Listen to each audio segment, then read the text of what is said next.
Hello students. आज हम बात करने वाले हैं नीट 2024 के फिजिक्स पेपर के बारे में। पेपर आप सबने देख ही रखा है और इस पेपर का मेजॉरिटी सोर्स था एनसीईआरटी बुक्स। अगर सोर्सेस की बात की जाए तो जो ज्यादातर सवाल हैं वो इन बुक्स से है। उसके बाद जो सोर्स है वो है एआईपीएमटी या नीट के प्रीवियस ईयर क्वेश्चंस। एक आध क्वेश्चंस आपको जेईई मेन के प्रीवियस ईयर क्वेश्चन से मिलते जुलते मिलेंगे, जैसे करंट इलेक्ट्रिसिटी में एक पावर का सवाल था और एक सवाल एग्जैक्टली आया था रेस्पेक्टेड एचसी वर्मा सर की बुक से, मैग्नेटिज्म का एक सवाल। तो आइए शुरुआत करते हैं। इसमें सबसे पहले हम नीट की हर यूनिट का सिलेबस देखेंगे और ये देखेंगे कि 2024 में उसमें से कितने क्वेश्चंस आए थे और फिर उनका एनालिसिस करते हैं। तो यूनिट 1 है यूनिट्स एंड मेजरमेंट। इस यूनिट में से बेसिकली 2024 में दो सवाल आए थे। एक सवाल था डायमेंशंस पर और दूसरा था डायमेंशनल एनालिसिस पर। देखते हैं पहला सवाल, किसकी डायमेंशन सॉलिड एंगल की डायमेंशन से मैच करेगी। Got the question. अब देखिए इस क्वेश्चन का सोर्स। एनसीईआरटी बुक में पेज नंबर 2 पर इस बात का जिक्र है कि प्लेन एंगल और solid angle both are dimensionless. Book ने पेज नंबर 2 पर बोला प्लेन एंगल सॉलिड एंगल दोनों है डायमेंशन लेस। यहां हम बात कर रहे हैं सॉलिड एंगल की, तो सॉलिड एंगल डायमेंशन लेस है, ये रहा डायमेंशन लेस। अगर सॉलिड एंगल डायमेंशन लेस है तो इसकी डायमेंशन तो किसी डायमेंशन लेस क्वांटिटी से ही मैच करनी है। तो अब देखें और कौन सी quantity dimensionless, angle dimensionless होगा, चाहे प्लेन एंगल हो, चाहे सॉलिड एंगल हो, चाहे फेज एंगल हो, वो होगा डायमेंशन लेस। डन। अब इसमें जो स्ट्रेन है इसके बारे में भी बुक में चर्चा है। पेज नंबर 169 देखिएगा आप एनसीईआरटी बुक का, स्ट्रेन हैज नो डायमेंशंस। तो सिंपल सा इसका आंसर आ गया कि स्ट्रेन और एंगल डायमेंशन लेस है और सॉलिड एंगल भी डायमेंशन लेस था। एक और जगह आपको इसका सोर्स मिल जाएगा एनसीईआरटी बुक में। अगर आप क्लास 11th की एनसीईआरटी बुक की अपेंडिक्स देखें तो उसमें हमें एक सोर्स मिलेगा A9। देखिए उसमें स्ट्रेन का डायमेंशनल फॉर्मूला है m0l0t0 और इस एंगल एंगुलर डिस्प्लेसमेंट इन सब का भी डायमेंशनल फॉर्मूला क्या दे रखा है m0l0t0। तो एंगल तो डायमेंशन लेस है, स्ट्रेन भी डायमेंशन लेस है। क्वेश्चन नंबर 2, इन्होंने एक फोर्स दिया alpha T square plus beta T और इन्होंने पूछा है कि which factor is dimension less. NCERT book में प्रिंसिपल ऑफ होमोजेनिटी का जिक्र दे रखा है। ये देखिए पेज नंबर 7 पर एनसीईआरटी बुक में कहा गया है कि वी कैन ऐड और subtract the quantities having the same dimensions only. इसे कहते हैं प्रिंसिपल ऑफ होमोजेनिटी। यानी कि अगर आप अल्फा टी स्क्वायर में बीटा टी ऐड कर रहे हैं तो डायमेंशनली ये सेम क्वांटिटीज रही होगी। What I mean to say, dimensionally alpha T square is equal to beta T. इसको आप ऐसा लिख सकते हैं alpha T into T is equal to beta T. एक टी से आपने एक टी यहां कैंसिल करा दिया। अब अगर आप बीटा को इधर ले आए डिनोमिनेटर में तो यहां बचा alpha T by beta. Alpha T by beta is equal to 1 और 1 तो एक नंबर है, नंबर होते हैं डायमेंशन लेस, यानी कि अल्फा टी बाय बीटा होगा डायमेंशन लेस। या एक और काम किया जा सकता था, आप अल्फा टी को इधर ले आते डिनोमिनेटर में, यानी कि we can write beta upon alpha T. क्या ये भी 1 आता? बीटा अपॉन अल्फा टी ये भी 1 आता तो ये भी डायमेंशन लेस होता। कौन सा ऑप्शन इनसे मैच करेगा? ये रहा एक option, that should be the answer. तो एनटीए ने भी यही आंसर दिया है, अल्फा टी बाय बीटा। अगली यूनिट है काइनेमैटिक्स। नीट 2024 में इस पर दो क्वेश्चन आए थे। एक क्वेश्चन आया था वेलोसिटी टाइम ग्राफ से और दूसरा क्वेश्चन आया था यूनिफॉर्म सर्कुलर मोशन से। तो सबसे पहले देखते हैं हम वेलोसिटी टाइम कर्व वाला क्वेश्चन। इस क्वेश्चन का जो सोर्स है वो आपको एनसीईआरटी बुक में मिल जाएगा, यहां पेज नंबर 22 पर। बुक कहती है कि वेलोसिटी टाइम ग्राफ अगर दे रखा हो तो आप उसकी स्लोप ढूंढ लीजिए और स्लोप से आपको पता चल जाएगा acceleration at that particular instant. तो आपको ग्राफ की स्लोप देखना आता है। यहां अगर देखा जाए तो स्लोप है पॉजिटिव एंड कांस्टेंट, यहां स्लोप है 0 और यहां स्लोप है नेगेटिव एंड कांस्टेंट। यानी कि एक्सेलरेशन पहले आएगा पॉजिटिव एंड कांस्टेंट, ये देखिए एक्सेलरेशन पॉजिटिव एंड कांस्टेंट, उसके बाद एक्सेलरेशन आया 0 और उसके बाद आया एक्सेलरेशन नेगेटिव एंड कांस्टेंट। तो एनटीए ने भी इसका आंसर फर्स्ट ही दे रखा है। लेकिन इस आंसर में, इस सॉल्यूशन में, इस इमेज में कुछ गड़बड़ है, कुछ गलती है। क्या एरर है?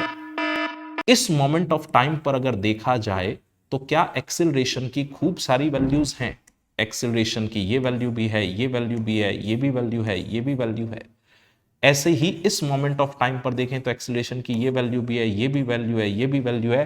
क्या एक ही मोमेंट ऑफ टाइम पर एक्सेलरेशन की काफी सारी वैल्यूज हो सकती हैं? नहीं, एक इंस्टेंट पर तो पार्टिकल के एक्सेलरेशन की एक ही वैल्यू होगी। तो बेसिकली ये जो वर्टिकल लाइंस थी ये सॉलिड होने के बजाय अगर डॉटेड रहती तो ज्यादा बेहतर रहता। इस ग्राफ में भी ये गलती हुई है, ये डॉटेड होनी चाहिए थी लाइंस। ठीक है, तो एनटीए ने आंसर 1 दे रखा था। अगले सवाल पर आते हैं। A particle is moving with uniform speed in a circular path. अगर कोई पार्टिकल सर्कल पर यूनिफॉर्म स्पीड से चल रहा हो तो वो है यूनिफॉर्म सर्कुलर मोशन। इसका एक सोर्स एनसीईआरटी बुक में आपको मिलेगा पेज नंबर 40 पर, देन पेज नंबर 42 पर। बुक कहती है कि यूनिफॉर्म सर्कुलर मोशन में पार्टिकल की वेलोसिटी कंटिन्यूअसली चेंज होती है। ये बात आप सब जानते भी हैं। सर्कल पे चलते हुए पार्टिकल के लिए अगर आपको वेलोसिटी वेक्टर बनाना हो तो यू मेक इट टेंजेंशियल। तो इस मोमेंट पर अगर आप वेलोसिटी वेक्टर ऐसे दिखा रहे हैं तो इस मोमेंट पर वेलोसिटी वेक्टर टेंजेंशियल आप ऐसे दिखाएंगे, अगले मोमेंट पर मान लीजिए आपने ऐसे दिखाया, फिर आपने ऐसे दिखाया। वेलोसिटी वेक्टर है और वेक्टर अपनी डायरेक्शन बार बार चेंज कर रहा है। एग्री? फिर बात करें अगर सेंट्रीपिटल एक्सेलरेशन की, तो centripetal acceleration uniform circular motion में होता है ऑलवेज टुवर्ड द सेंटर, और एक्सेलरेशन भी तो वेक्टर है। Centripetal acceleration always toward the centre होने के कारण यह भी बार बार अपनी डायरेक्शन चेंज कर रहा है। इसलिए इनमें से कौन सा ऑप्शन सही होना चाहिए? वेलोसिटी भी वेरी कर रहा है और एक्सेलरेशन भी वेरी कर रहा है, that should be the correct choice. NTA ने भी इसका यही आंसर दिया है। आइए बढ़ते हैं अगली यूनिट की तरफ। अगली यूनिट है लॉज ऑफ मोशन। इस यूनिट से एक question Newton second law of motion पे आपको मिलेगा और एक सवाल आपको मिलेगा सेंट्रीपिटल फोर्स पर। तो सबसे पहले न्यूटन्स लॉ वाला क्वेश्चन देखते हैं। दो ब्लॉक्स दे रखे हैं 2 kg एंड 3 kg। इन पे फोर्स लगाया गया है 10 न्यूटन और पूछा है कि ब्लॉक ए जो है वो बी पर कितना फोर्स लगाएगा। यह सवाल आपको प्रीवियस ईयर क्वेश्चन से थोड़ा मिलता जुलता महसूस होगा। Here is a source. AIPMT 2015 में इस तरह का एक सवाल आया था जिसमें 3 ब्लॉक थे। हां, इस बार इन्होंने 2 ब्लॉक दे दिए हैं। ठीक है, हालांकि एनसीईआरटी की लाइन से भी यह क्वेश्चन आराम से सॉल्व किया जा सकता है। न्यूटन सेकंड लॉ सबको लगाना आता है। तो आपने इस पूरे को सिस्टम माना। इस पूरे को अगर आपने सिस्टम मान लिया, इस सिस्टम का एक्सेलरेशन हॉरिजॉन्टल डायरेक्शन में आराम से लिख सकते हैं। सरफेस देखिए आपको स्मूथ दे रखा है, फ्रिक्शनलेस दे रखा है। तो हॉरिजॉन्टल डायरेक्शन में इस सिस्टम पर एक ही एक्सटर्नल फोर्स है 10 न्यूटन का। उसके कारण इस सिस्टम का जो एक्सेलरेशन है वो आसानी से लिखा जा सकता है 10 divided by 2 plus 3 metre per second square which is equal to 2 metre per second square. Agree? अगर इसका acceleration 2 metre per second square आपको मिल गया तो एनसीईआरटी बुक में आपने न्यूटन सेकंड लॉ पढ़ रखा है, external force is equal to mass times acceleration for a particle. अब इस बी पर क्या ए फोर्स लगा रहा होगा? इस बी को ए धकेल रहा होगा। तो बी पर लगाइए आप न्यूटन सेकंड लॉ। बी का मास दे रखा है 3 kg। ए वाला इस पर फोर्स लगा रहा होगा इधर। एक्सेलरेशन इसका दे रखा है 2 metre per second square. Newton second law लगाइए, F is equal to M A, इस पर हॉरिजॉन्टल डायरेक्शन में।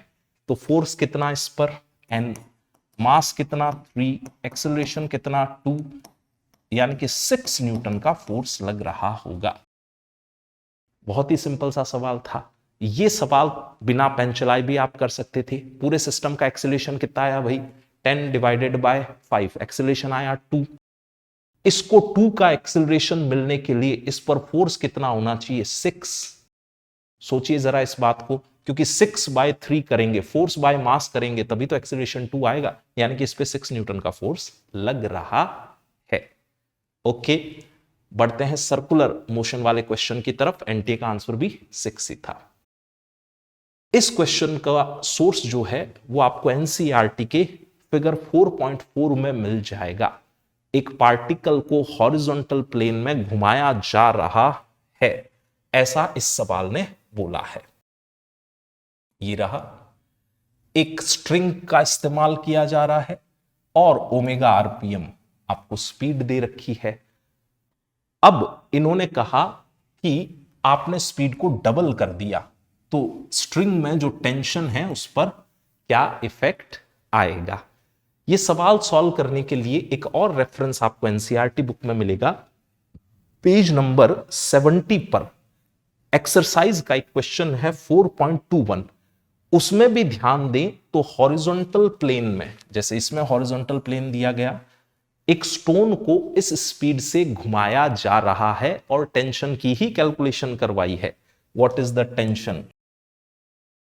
तो टेंशन ही सेंट्रीपिटल फोर्स है। अगर स्टोन सर्कल में घूम रहा है तो इस स्टोन पर, मान लीजिए ये स्टोन है, ये रस्सी है, स्टोन पर ये जो टेंशन है, ये टेंशन ही सेंट्रीपिटल फोर्स है। तो अगर ये आर रेडियस के सर्कल में घूम रहा था पार्टिकल, तो आप लिखेंगे टेंशन ही सेंट्रीपिटल फोर्स, यानी कि tension is M omega square R. अगली बार आपने ओमेगा को डबल किया, ओमेगा को डबल किया तो आप समझ पा रहे हैं 2 का स्क्वायर, यानी कि नई टेंशन आएगी 4 times of the original tension. ये रहा एक ऑप्शन हमारे पास। अगली यूनिट पर आते हैं, वर्क, एनर्जी एंड पावर। ये रहा सिलेबस। इस सिलेबस में से हमारे पास एक सवाल 2024 में आया था पावर से, और एक और क्वेश्चन आया था कॉलिजन इन 1 डायमेंशन से। दोनों ही बहुत सरल से सवाल थे। पहले पावर वाला क्वेश्चन देखते हैं। किसी इंस्टेंट टी पर आपको डिस्प्लेसमेंट दे रखा है इतना, इस पार्टिकल पर जो फोर्स लग रहा है वो है 5 न्यूटन, और सवाल ने पूछी है instantaneous power in SI unit. Agree? NCERT book में आपको इसका फॉर्मूला मिल जाएगा पेज नंबर 83 पर। इंस्टेंटेनियस पावर के बारे में बुक का कहना है कि P इज इक्वल टू होता है F.V।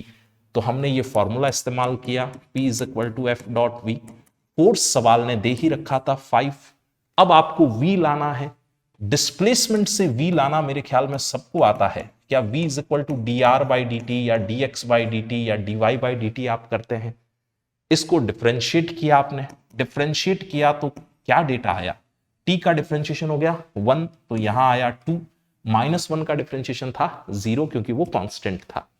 v अगर 2 है तो बस काम ही बन गया फिर तो, यानी कि 10 वॉट। 10, ये रहा एक ऑप्शन। एनटीए का भी यही आंसर था। ठीक है, अगला सवाल। दो bodies completely in elastic collision कर रही है इन 1 डायमेंशन। दो पार्टिकल्स का कॉलिजन कंसिडर किया है, दो बॉडीज का कॉलिजन कंसिडर किया है, और कॉलिजन होने से पहले ए वाली बॉडी v1 स्पीड से जा रही थी, बॉडी बी थी रेस्ट पर। कॉलिजन होने के बाद पूरे सिस्टम की जो वेलोसिटी है वो v2 है, पूरे सिस्टम की स्पीड v2 है। सवाल पूछ रहा है v1:v2 कितना रहा होगा। ये सवाल डायरेक्ट फॉर्मूला बेस्ड क्वेश्चन है। कहां से? एनसीईआरटी बुक के पेज नंबर 84 पे आपको एक फॉर्मूला मिलेगा, completely in elastic collision in one dimension. इसमें थीटा 0 लेके इन्होंने वन डायमेंशन कॉलिजन की चर्चा की है। तो इसमें जो फाइनल स्पीड आपने निकाली है वो है m1 by m1 plus m2 into V initial. आप यहां मासेस सेम रख दीजिए, आपका आंसर आ जाएगा। व्हाट आई मीन टू से, इस कैलकुलेशन को अगर आप कैरी फॉरवर्ड करें तो जो फाइनल स्पीड आएगी v2 वो आने वाली है आपके पास m by m plus m और 1 की इनिशियल स्पीड। तो 1 की इनिशियल स्पीड क्या थी? 1 की इनिशियल स्पीड थी v1। इसको सॉल्व किया तो आपके पास आ गया v1 बाय 2। अब क्वेश्चन पूछ क्या रहा है आपसे? v1 is to v2, v1 is to v2 clear दिखाई दे रहा होगा। क्या v1 is to v2 2 is to 1 आ गया? तो अगर ये फॉर्मूला आता था आप इसको डायरेक्ट सॉल्व कर सकते थे। मान लीजिए फॉर्मूला नहीं आता तो भी क्वेश्चन सॉल्व किया जा सकता था। कॉलिजन का कोई सा भी सवाल हो नीट लेवल पर, you can use the linear momentum conservation. तो हमारे पास दो मासेस थे, एक था ए एक था बी। एक मास v1 स्पीड से जा रहा था और बी वाला जो मास था वो रेस्ट पर था इनिशियली। ये फोटोग्राफ बना आपका जस्ट बिफोर कॉलिजन, टक्कर होने से ठीक पहले। कंप्लीटली इनइलास्टिक कॉलिजन में टक्कर के कारण दोनों पार्टिकल सेम वेलोसिटी से मूव करते हैं, यानी कि जस्ट आफ्टर कॉलिजन अगर आप डायग्राम बनाते तो ए वाला पार्टिकल और बी वाला पार्टिकल दोनों की वेलोसिटी क्या आपको v2 लिखनी चाहिए? एग्री? अब कराएं लीनियर मोमेंटम कंजर्वेशन। ये इनिशियल सिचुएशन और ये final situation. P initial is equal to P final. देखिए कॉलिजन के लिए यही सबसे बेहतरीन ट्रिक है। कॉलिजन का नीट लेवल का कोई सा भी सवाल, you can conserve the linear momentum easily. तो P इनिशियल अगर आप सिस्टम का लिखते तो आप लिखते mv1, और इसका तो कोई लीनियर मोमेंटम है ही नहीं, ये रेस्ट पर है। P फाइनल आप लिखते तो आप लिखते m प्लस m v2। यहां से भी आपको रेशियो पता चल जाता, m v1 is equal to 2m v2। m से m हमने कैंसिल करवा दिया, हमें रेशियो चाहिए v1 इज टू v2 का। तो v1 by v2 is equal to 2 by 1। NTA का भी यही आंसर है, 2:1। अगली यूनिट है हमारे पास रोटेशनल मोशन। इस यूनिट से जो सवाल आए हैं, एक क्वेश्चन था simple formula based moment of inertia पर और एक क्वेश्चन आया है रूलिंग मोशन पर। तो सबसे पहले देखते हैं मोमेंट ऑफ इनर्शिया वाला सवाल। इस सवाल का जो सोर्स है वो आपको एनसीईआरटी बुक में पेज नंबर 116 पर मिलेगा। यहां एक रॉड के सेंटर से ऐसे एक्सिस गुजर रही है, उसके लिए मोमेंट ऑफ इनर्शिया का फॉर्मूला दे रखा है ml²/12। अब सवाल पढ़िए, एक थिन रॉड है, एक्सिस इसके मिड पॉइंट से इसके सेंटर से गुजर रही है और परपेंडिकुलर टू द रॉड है। ये रॉड है, एक्सिस इसके परपेंडिकुलर गुजर रही है इसके मिड पॉइंट से। तो मोमेंट ऑफ इनर्शिया का फॉर्मूला लिख लेते हैं अपन यहां से, I is equal to ml²/12। I उन्होंने दिया है रॉड के लिए, the moment of inertia is given as 2400। आपको यूनिट्स चेंज नहीं करनी है, डेटा यहां सेंटीमीटर में चल रहा है और इधर भी सेंटीमीटर स्क्वायर यूनिट इस्तेमाल हुई है, यानी कि यूनिट चेंज नहीं करनी है। इज इक्वल टू m, ये मास आपने ग्राम में ही रख देना है। देखिए इस 2400 के साथ भी एक बार ग्राम आया था और इस 400 के साथ भी ग्राम आएगा, ग्राम से ग्राम अपने आप कैंसिल हो जाएगा, यूनिट कन्वर्ट नहीं करनी है। L², L कितना है मुझे नहीं पता, L ही तो पूछा है इन्होंने।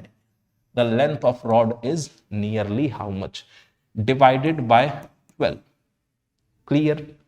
इसमें से क्या क्या कैंसिल करूं भाई, 0 0 0 0 कैंसिल किया, ये आ गया आपके पास 6, तो L² आपके पास आया 72, यानी कि आप L लिख सकते हैं √72 सेंटीमीटर।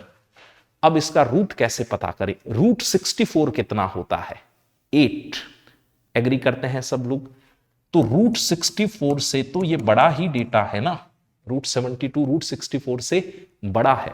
रूट 81 कितना होता है? 9। ये रूट 81 से छोटा है, यानी कि आंसर 8 और 9 के बीच में आएगा। 8 और 9 के बीच में हमारे पास एक ही ऑप्शन था, दैट इज 8.5 सेंटीमीटर। ये रहा आंसर। अगला क्वेश्चन, ये बहुत ही सिंपल सा सवाल था और ये लिया गया है बुक के एक डायग्राम से। पेज नंबर 93 अगर आप एनसीईआरटी बुक का देखें तो इंक्लाइन पे एक इन्होंने कहा है सिलेंडर का मोशन हो रहा है, रोलिंग मोशन।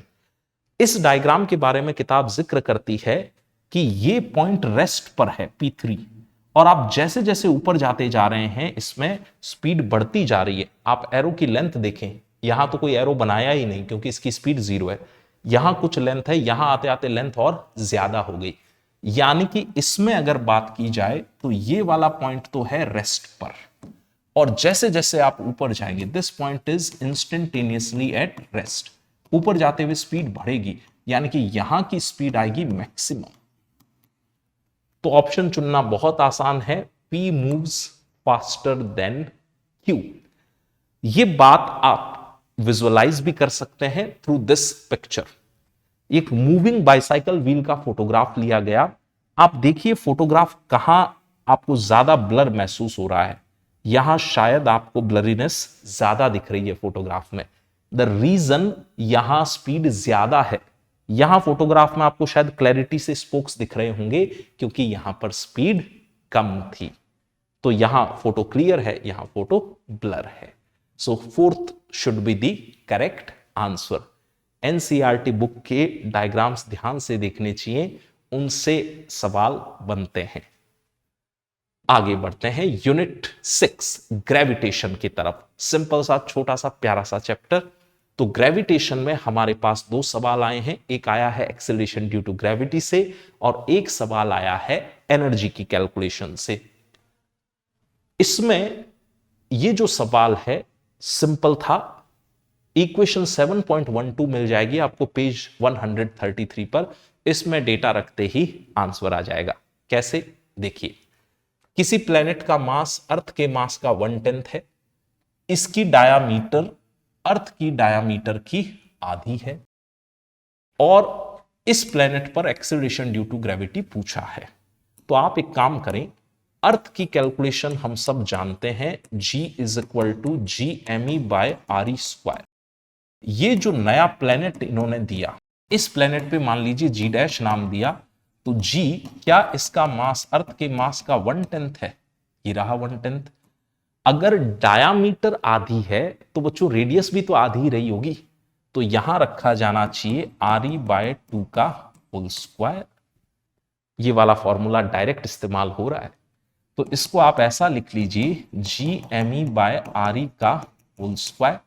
थोड़ा सिंप्लीफाई करें तो ये 4 ऊपर जाएगा, आपके पास यहां बचा 4/10। ये Gme/re², ये तो acceleration due to gravity at the earth surface है, और ये हम सब जानते हैं कितना होता है 9.8। इधर 4/10 आपका बना 0.4। ये कैलकुलेशन भी डायरेक्ट कर सकते थे आप। इसको एक बार के लिए 10 मानिए, 10 × 0.4 यानी कि आंसर कितना आता 4। यहां आपने नंबर बढ़ा लिया था इसलिए आंसर 4 आया, तो एक्चुअल आंसर 4 से आएगा थोड़ा सा कम। 4 से कम कितने ऑप्शन? यही है फाइनल आंसर। कितना सिंपल सवाल, सिर्फ एनसीईआरटी के फॉर्मूले पर।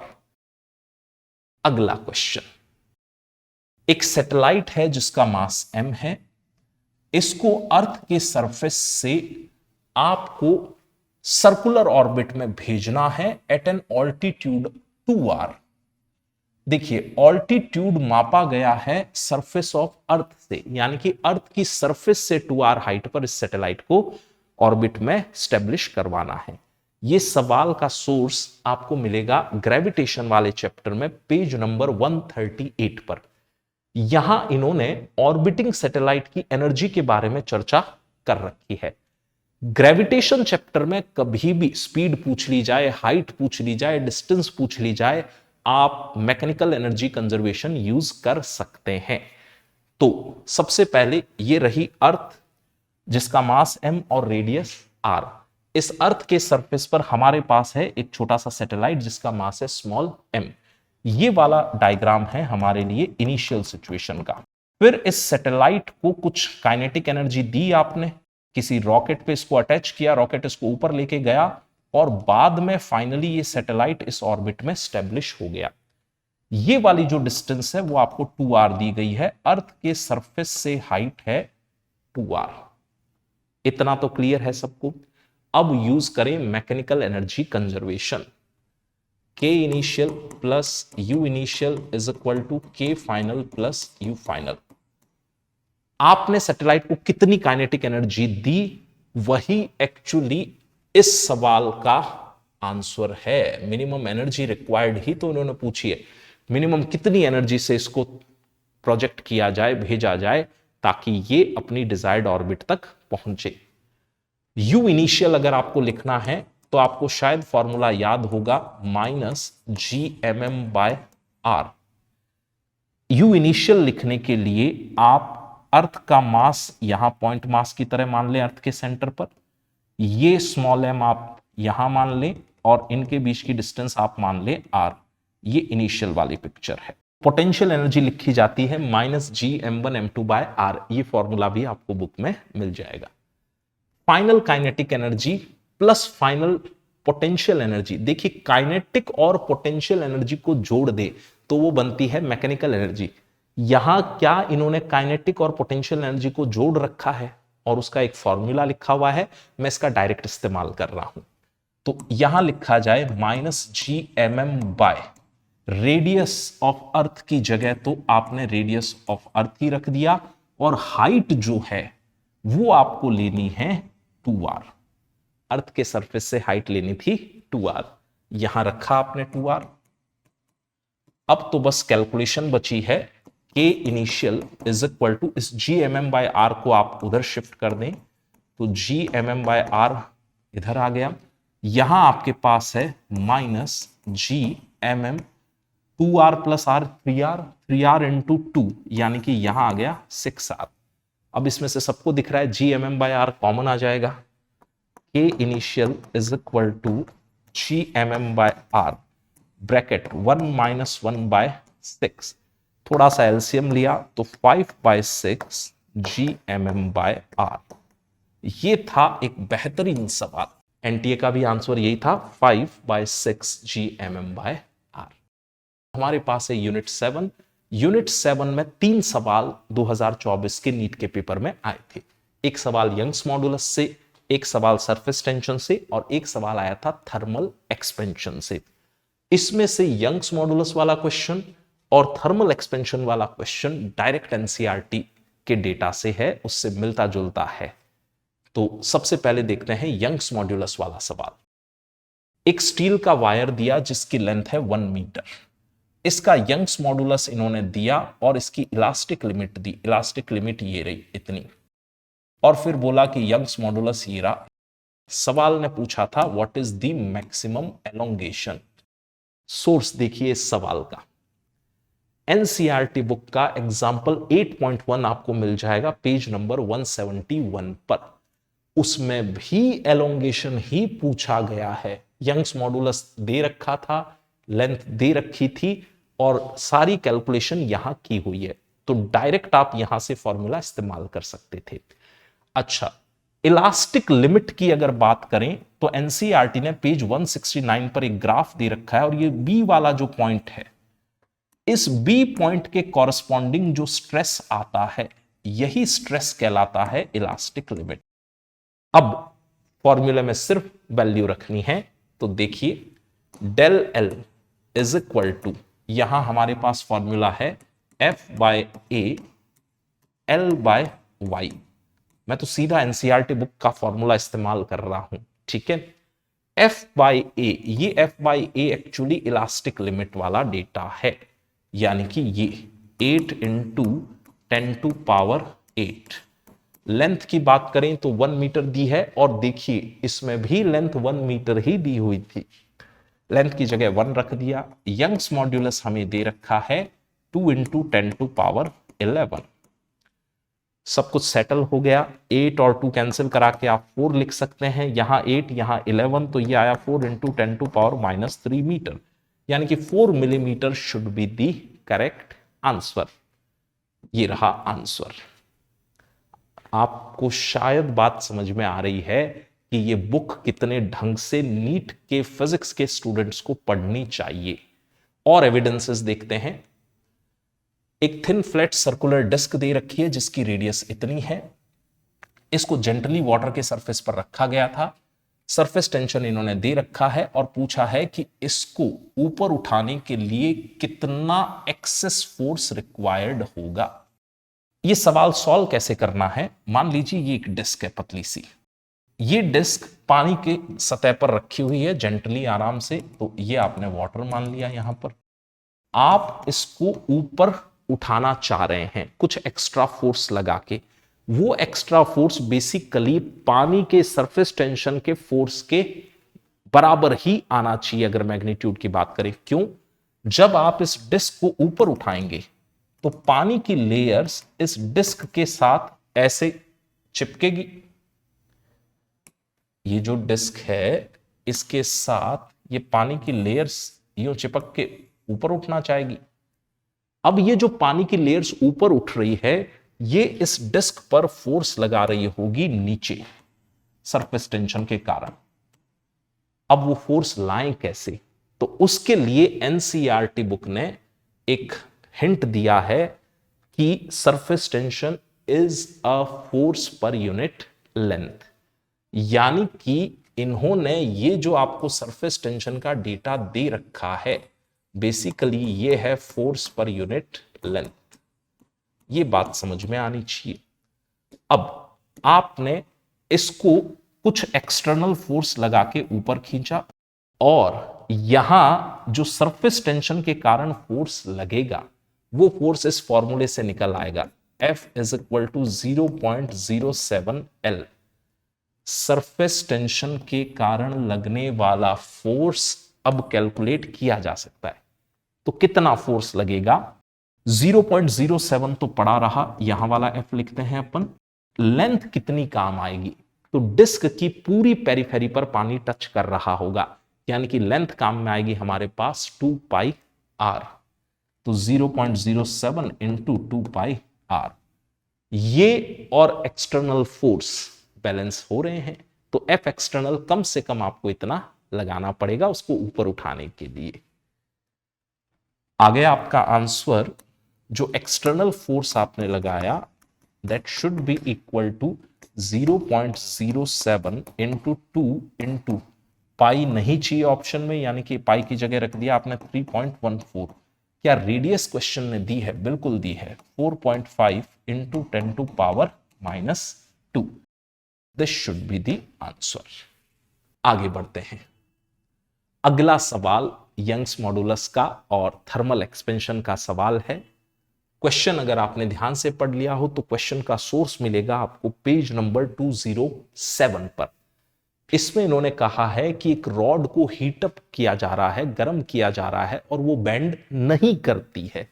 देखिए सवाल, एक मेटल की रॉड है, इसका यंग्स मॉडुलस कुछ दिया है आपको, इसका लीनियर थर्मल एक्सपेंशन का कॉफिशिएंट भी दे रखा है 10 टू पावर -5। इसकी लेंथ दे रखी है, क्रॉस सेक्शन एरिया दे रखा है, चेंज इन टेम्परेचर दे रखा है। ये एक्सपेंड नहीं करती है और बेंड भी नहीं करती है। ये सारी बातें आपको यहां मिल जाएगी। इसमें कैलकुलेशन के लिए एक फॉर्मूला यहां पर मेंशन्ड है, तो आपका आंसर इससे आएगा कि कितना फोर्स लगाया जाए। आंसर आएगा A Young's modulus delta L by L. अब डेल्टा एल बाय एल को भी किताब ने लिख रखा है alpha delta T. Alpha delta T तो रिप्लेसमेंट कर देते हैं ए वाई, इस डेल्टा एल बाय एल की जगह रख दिया अल्फा डेल्टा टी। क्या एरिया दे रखा है? ये रहा 10 टू पावर -3। यंग्स मॉडुलस दे रखा है 0.5 into 10 to power 11।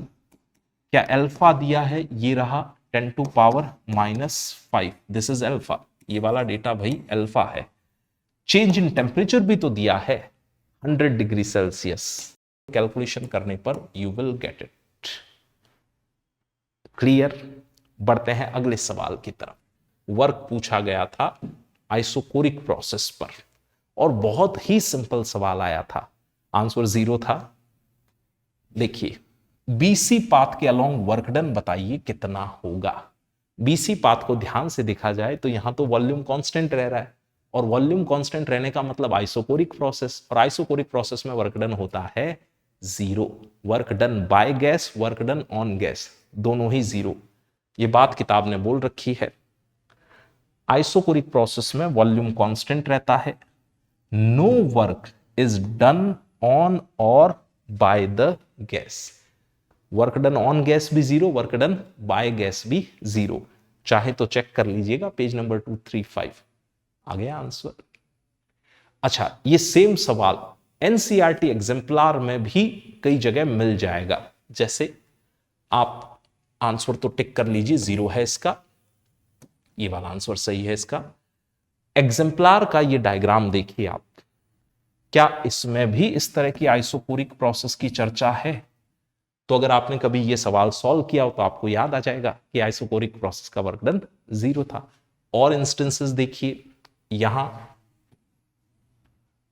Figure 12.11 NCERT exemplar का क्वेश्चन नंबर 25, 12.25, इसमें भी आइसोकोरिक प्रोसेस इन्वॉल्व है, इधर वर्क डन 0 है। एक और इंस्टेंस आपको मिलेगा,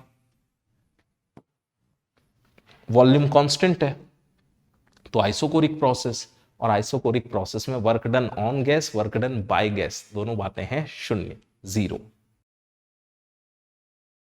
अगली यूनिट है काइनेटिक थ्योरी ऑफ गैसेस। इसमें एनसीईआरटी का एक डायग्राम चार्ल्स लॉ का हूबहू आ गया था, एकदम एनसीईआरटी का डायग्राम ही छप के आ गया था। मैं आपको पहले सोर्स दिखा देता हूं, ये रहा क्वेश्चन और ये रही एनसीईआरटी बुक।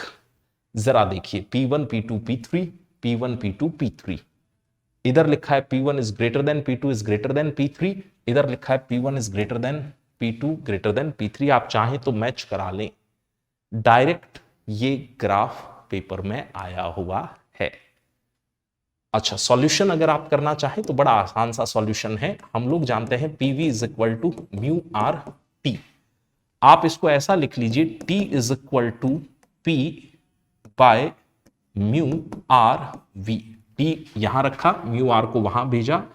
अब अगर इसको ध्यान से देखें तो ये T वाला जो डेटा है क्या वाई एक्सिस पे दे रखा है? T वाला डेटा वाई एक्सिस पर, V वाला डेटा आपको एक्स एक्सिस पर दे रखा है, और ये y is equal to M X जैसा मामला बन रहा है। y is equal to M X मतलब straight line graph passing through the origin. अच्छा, इसमें जो स्लोप है वो p के डायरेक्ट प्रोपोर्शनल आ रही है, ये m कहलाता है स्लोप। मतलब स्लोप जितनी ज्यादा प्रेशर उतना ही ज्यादा। तो ये ग्राफ में P3 P2 P1, क्या P1 वाले ग्राफ के लिए स्लोप सबसे ज्यादा है तो P1 प्रेशर भी सबसे ज्यादा है। Diagram and then question. अगली यूनिट की तरफ आते हैं। So this was the correct answer, oscillation and waves. इसमें वेव से एक भी सवाल 2024 में नहीं आया था, और ऑसिलेशन पे तो सिंपल से सवाल थे 2। एक सवाल था सिंपल पेंडुलम के पीरियड पर और एक सवाल था इक्वेशन पर। तो सबसे पहले इक्वेशन वाला सवाल देखते हैं। एसएचएम की जनरल इक्वेशन पे सवाल था, आपको x इज इक्वल टू कुछ डेटा दिया गया और इसमें नोटिस ये करना था कि यहां मीटर यूनिट इस्तेमाल हो रही है। ये चीज क्या एम्पलीट्यूड कहलाती है? तो इन्होंने एक तो एम्पलीट्यूड पूछा, तो एम्पलीट्यूड सेंटीमीटर वाले ऑप्शन तो फिर गलत ही हो गए, 2 ऑप्शन तो वैसे ही गए। एम्पलीट्यूड 5 मीटर इसमें आ रहा है और एक 5 मीटर एम्पलीट्यूड उसमें आ रहा है। अब इन्होंने पीरियड भी पूछ रखा है, तो एनसीईआरटी बुक ने इसकी चर्चा कर रखी है। इक्वेशन 13.4 देखिएगा, ये इक्वेशन और ये इक्वेशन मैच करा सकते हैं आप। हार्मोनिक फंक्शन कॉस भी होता है, साइन भी होता है, बाकी फॉर्मेट आप मैच करा सकते हैं। ऐसा भी लिखा जा सकता है या साइन भी लिखा जा सकता है, उससे कोई फर्क नहीं पड़ना है, आंसर आ जाएगा। ये ओमेगा बनेगा क्या, टाइम के आगे वाली टर्म ओमेगा, तो आपको ओमेगा समझ में आ गया। ओमेगा समझ में आ गया तो पीरियड यहां से निकल आएगा, T is equal to 2 pi by omega, तो 2 पाई बाय पाई, पाई से पाई कैंसिल, टी आया 2 सेकंड, यानी कि second is the correct answer. बढ़ते हैं अगले सवाल पर। सिंपल पेंडुलम का मास आपने 3 गुना कर दिया। अब एनसीईआरटी बुक कहती है कि पेंडुलम का पीरियड का जो फॉर्मूला है उसमें मास का कोई लेन देन ही नहीं है, यानी कि पेंडुलम का पीरियड मास पर डिपेंड ही नहीं करता। तो ये वाली इंफॉर्मेशन तो बेकार है, इसका कोई यूज नहीं है। लेंथ में जो चेंज किया है वो यूजफुल होगा, क्योंकि फॉर्मूले में लेंथ काम आती है। अब इन्होंने कहा कि लेंथ हाफ कर दी है, ठीक है, तो लिखते हैं डेटा। इनिशियली जो पीरियड था, मान लिया कि वो टी था, और वो टी आपने लिखा 2 pi root L/G using this formula. Final की बात कर लेते हैं। फाइनल वाले में जो पीरियड था वो आपने टी डैश मान लिया। क्या इसको ऐसा लिख सकते हैं, 2 पाई रूट L/G तो आपने सेपरेट कर लिया, 2 पाई रूट L/G तो सेपरेट कर लिया, इनटू आपके पास क्या बचा, 1/√2। डन। 2 पाई रूट L/G आप पहले से जानते हैं, ये तो t के इक्वल था, यानी कि t डैश आ गया आपका t/√2। अच्छा, शायद ये बिना कैलकुलेशन के भी कुछ बच्चे आंसर ले आते। लेंथ को हाफ कराया है तो यहां 1/√2 का एक फैक्टर एक्स्ट्रा इंट्रोड्यूस हो रहा है, तो वही डेटा आ गया। खैर, अब सवाल क्या कहता है कि this period of oscillation is x/2 times its original period. ये जो नया पीरियड ऑफ ऑसिलेशन है ये x/2 times of the original period है।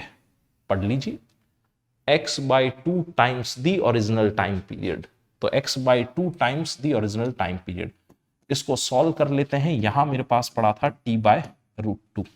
अब आपको x लाना है तो कुछ कैंसिलेशन करवा देते हैं, ये आपने कैंसिल करवा दिया। इसको सिंप्लीफाई करेंगे तो x की वैल्यू आ जाएगी √2। यही आंसर है। कितना सिंपल सवाल, 2 पाई रूट L/G में वैल्यू रखी और आंसर आ गया। अगला सवाल, उसके लिए आते हैं क्लास 12 के सिलेबस पर, इलेक्ट्रोस्टैटिक्स, क्लास 12 का एक मासिव बड़ा चैप्टर। तो इसमें सवाल आया था electric potential of electric dipole, dipole के इलेक्ट्रिक पोटेंशियल पर एक सवाल, फिर एक सवाल आया था पोटेंशियल डिफरेंस पर, शेल के पोटेंशियल डिफरेंस का एक सवाल था, और एक सवाल आया था कैपेसिटर का। तो सबसे पहले हम देखते हैं ये शेल वाला सवाल। सवाल कह रहा है कि ये थिन स्फेरिकल शेल है जिसको चार्ज किया गया है, 2 पॉइंट C और P के बीच में पोटेंशियल डिफरेंस बताना है। क्वेश्चन को ध्यान से देखा तो C तो सेंटर वाला पॉइंट है और P सरफेस वाला पॉइंट है। C सेंटर वाला पॉइंट है और P सरफेस वाला पॉइंट। अब एनसीईआरटी बुक कहती है पेज नंबर 52 पर कि एक शेल अगर चार्ज्ड है तो उसके सरफेस पर जितना पोटेंशियल होगा उतना ही अंदर होगा। देख लीजिए ये बात, जितना पोटेंशियल सरफेस पर उतना ही अंदर, मतलब यहां का पोटेंशियल जितना है उतना ही पोटेंशियल अंदर भी है, तो दोनों पोटेंशियल बराबर, तो पोटेंशियल डिफरेंस क्या आएगा, आपका फेवरेट डिजिट आर्यभट्ट। ठीक है, आगे बढ़ते हैं। ये रहा एक सवाल, देखने में थोड़ा सा बड़ा सा सवाल है लेकिन सवाल है बहुत आसान। इन्होंने कहा कि डाइपोल का पोटेंशियल एक्सिस पर इतना है, इसमें इतना है, फॉर्मूला दे रखा है। अब मैं बुक का सोर्स चेक करता हूं, पेज नंबर 52 देखा जाए तो उसमें डाइपोल की एक्सिस पर पोटेंशियल का ये फॉर्मूला है। इस फॉर्मूले में यहां प्लस माइनस इन्वॉल्व है, दिखे आपको प्लस माइनस। उसके बाद ये रहा डेटा, यहां भी प्लस माइनस इन्वॉल्व है, और फिर ये रहा डेटा, लेकिन इसमें गड़बड़ है, इन्होंने यहां 2 एक्स्ट्रा डाल दिया है। कंपेयर करा लीजिए आप, यहां 2 का फैक्टर एक्स्ट्रा चल रहा है, उस एक्स्ट्रा 2 के कारण रीजन क्या हो चुका है, फॉल्स।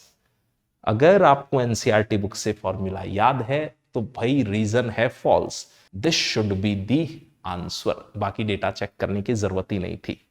असर्शन ट्रू आ रहा है, आप चाहें तो वैल्यूज यहां रख के चेक कर लीजिएगा। क्वेश्चन नंबर 22, इस सवाल का रेफरेंस मिलता जुलता है एनसीईआरटी एग्जाम्पलर बुक से। एनसीईआरटी एग्जाम्पलर बुक में एक कैपेसिटर के बारे में चर्चा की गई है। हां, उसकी प्लेट को दूर ले गए थे और इसमें प्लेट्स को करीब ला रहे हैं, moving closer to each other. अच्छा, कनेक्टेड टू बैटरी का मतलब यह होता है कि बच्चों पोटेंशियल डिफरेंस कांस्टेंट रहेगा। अच्छा, moving close to each other, इससे कैपेसिटी बढ़ती है। कारण क्या है? C इज इक्वल टू होता है epsilon naught A by D। अब moving close to each other में डिस्टेंस प्लेट्स के बीच की कम होगी, डिस्टेंस कम होगी तो कैपेसिटी बढ़ेगी। ओके, अब सवाल के ऑप्शन देखते हैं। The charge stored in it increases. Charge कैसे लाएं? तो उसका फॉर्मूला है CV। इसमें से V तो कांस्टेंट है, पर अभी अभी बात समझ में आई कि C बढ़ रहा है। C बढ़ रहा है तो Q बढ़ेगा। Q बढ़ेगा तो मतलब ये तो ट्रुथ है, ये सत्य है, यानी कि A आना चाहिए। अब A किस किस में है? इसमें A नहीं है तो ये ऑप्शन गलत हो गया। A इसमें भी, इसमें भी, इसमें भी है। और चेक करते हैं। Energy stored in it decreases. Energy के बारे में चर्चा करनी हो तो कोई फॉर्मूला ऐसा लिखें जिसमें पोटेंशियल आ रहा हो। तो क्या U is equal to QV by 2? याद आ रहा है आपको ऐसा कोई formula? U is equal to QV by 2 NCERT book में मिल जाएगा आपको फॉर्मूला। उसमें V कांस्टेंट है, 2 कांस्टेंट है, ये सब तो कांस्टेंट है। और अभी अभी चर्चा हुई कि Q तो बढ़ रहा है, Q बढ़ रहा है तो U भी बढ़ रहा है, यानी कि एनर्जी इंक्रीजेस। पर इन्होंने बोल क्या दिया? Energy decreases. तो ये बात तो हो गई है गलत। हमारे हिसाब से तो इंक्रीज हो रही है, पर यहां वर्ड तो डिक्रीज था, यानी कि B संभव नहीं है। B संभव नहीं है तो ये ऑप्शन गया, ये ऑप्शन गया, यानी कि मेरा आंसर आ गया। आंसर है फोर्थ, ACE। अच्छा, C देख लेते हैं, कैपेसिटी बढ़ रही है। अरे ये तो प्रूव कर ही चुके हैं कि कैपेसिटी बढ़ रही है, ये रहा कैपेसिटी इंक्रीजेस। D देख लेते हैं, ratio of charge to its potential. Charge to its potential यानी कि Q by V। Charge to potential का मतलब Q by V। Q by V है C और C तो बढ़ रहा है, ये तो कह रहे हैं सेम रह रहा है, ये बात गलत हो गई। E वाला पार्ट भी अब चेक कर लेते हैं। Product of charge end voltage increases. Voltage तो कांस्टेंट है लेकिन Q बढ़ता जा रहा है तो इनका प्रोडक्ट भी बढ़ेगा। Product of charge end voltage is increasing, यानी कि ये सही है। इससे मिलते जुलते डेटा शायद आपको यहां दिखाई दे रहे हैं। V same, C changes, Q changes. सवाल का सोर्स आपको समझ में आ रहा होगा। तो NTA ने इसका जवाब ये दिया है, फोर्थ ऑप्शन। क्वेश्चन नंबर 23 के लिए आते हैं अगली यूनिट, करंट इलेक्ट्रिसिटी पर। करंट इलेक्ट्रिसिटी में हमारे पास जो सवाल आए हैं वो आए हैं इलेक्ट्रिकल रेजिस्टेंस से, पावर से, पोटेंशियल डिफरेंस ऑफ सेल से और व्हिटस्टोन ब्रिज से, यानी कि इन टोटल 4 सवाल है इस चैप्टर से। सबसे पहले देखते हैं इलेक्ट्रिकल रेजिस्टेंस वाला सवाल, क्योंकि बड़ा आसान सा सवाल है, सीरीज पैरेलल का सवाल है। पुरानी एनसीईआरटी बुक, कोविड वाले जमाने की एनसीईआरटी बुक, उसमें आपको ये सीरीज पैरेलल के फॉर्मूलाज मिल जाएंगे।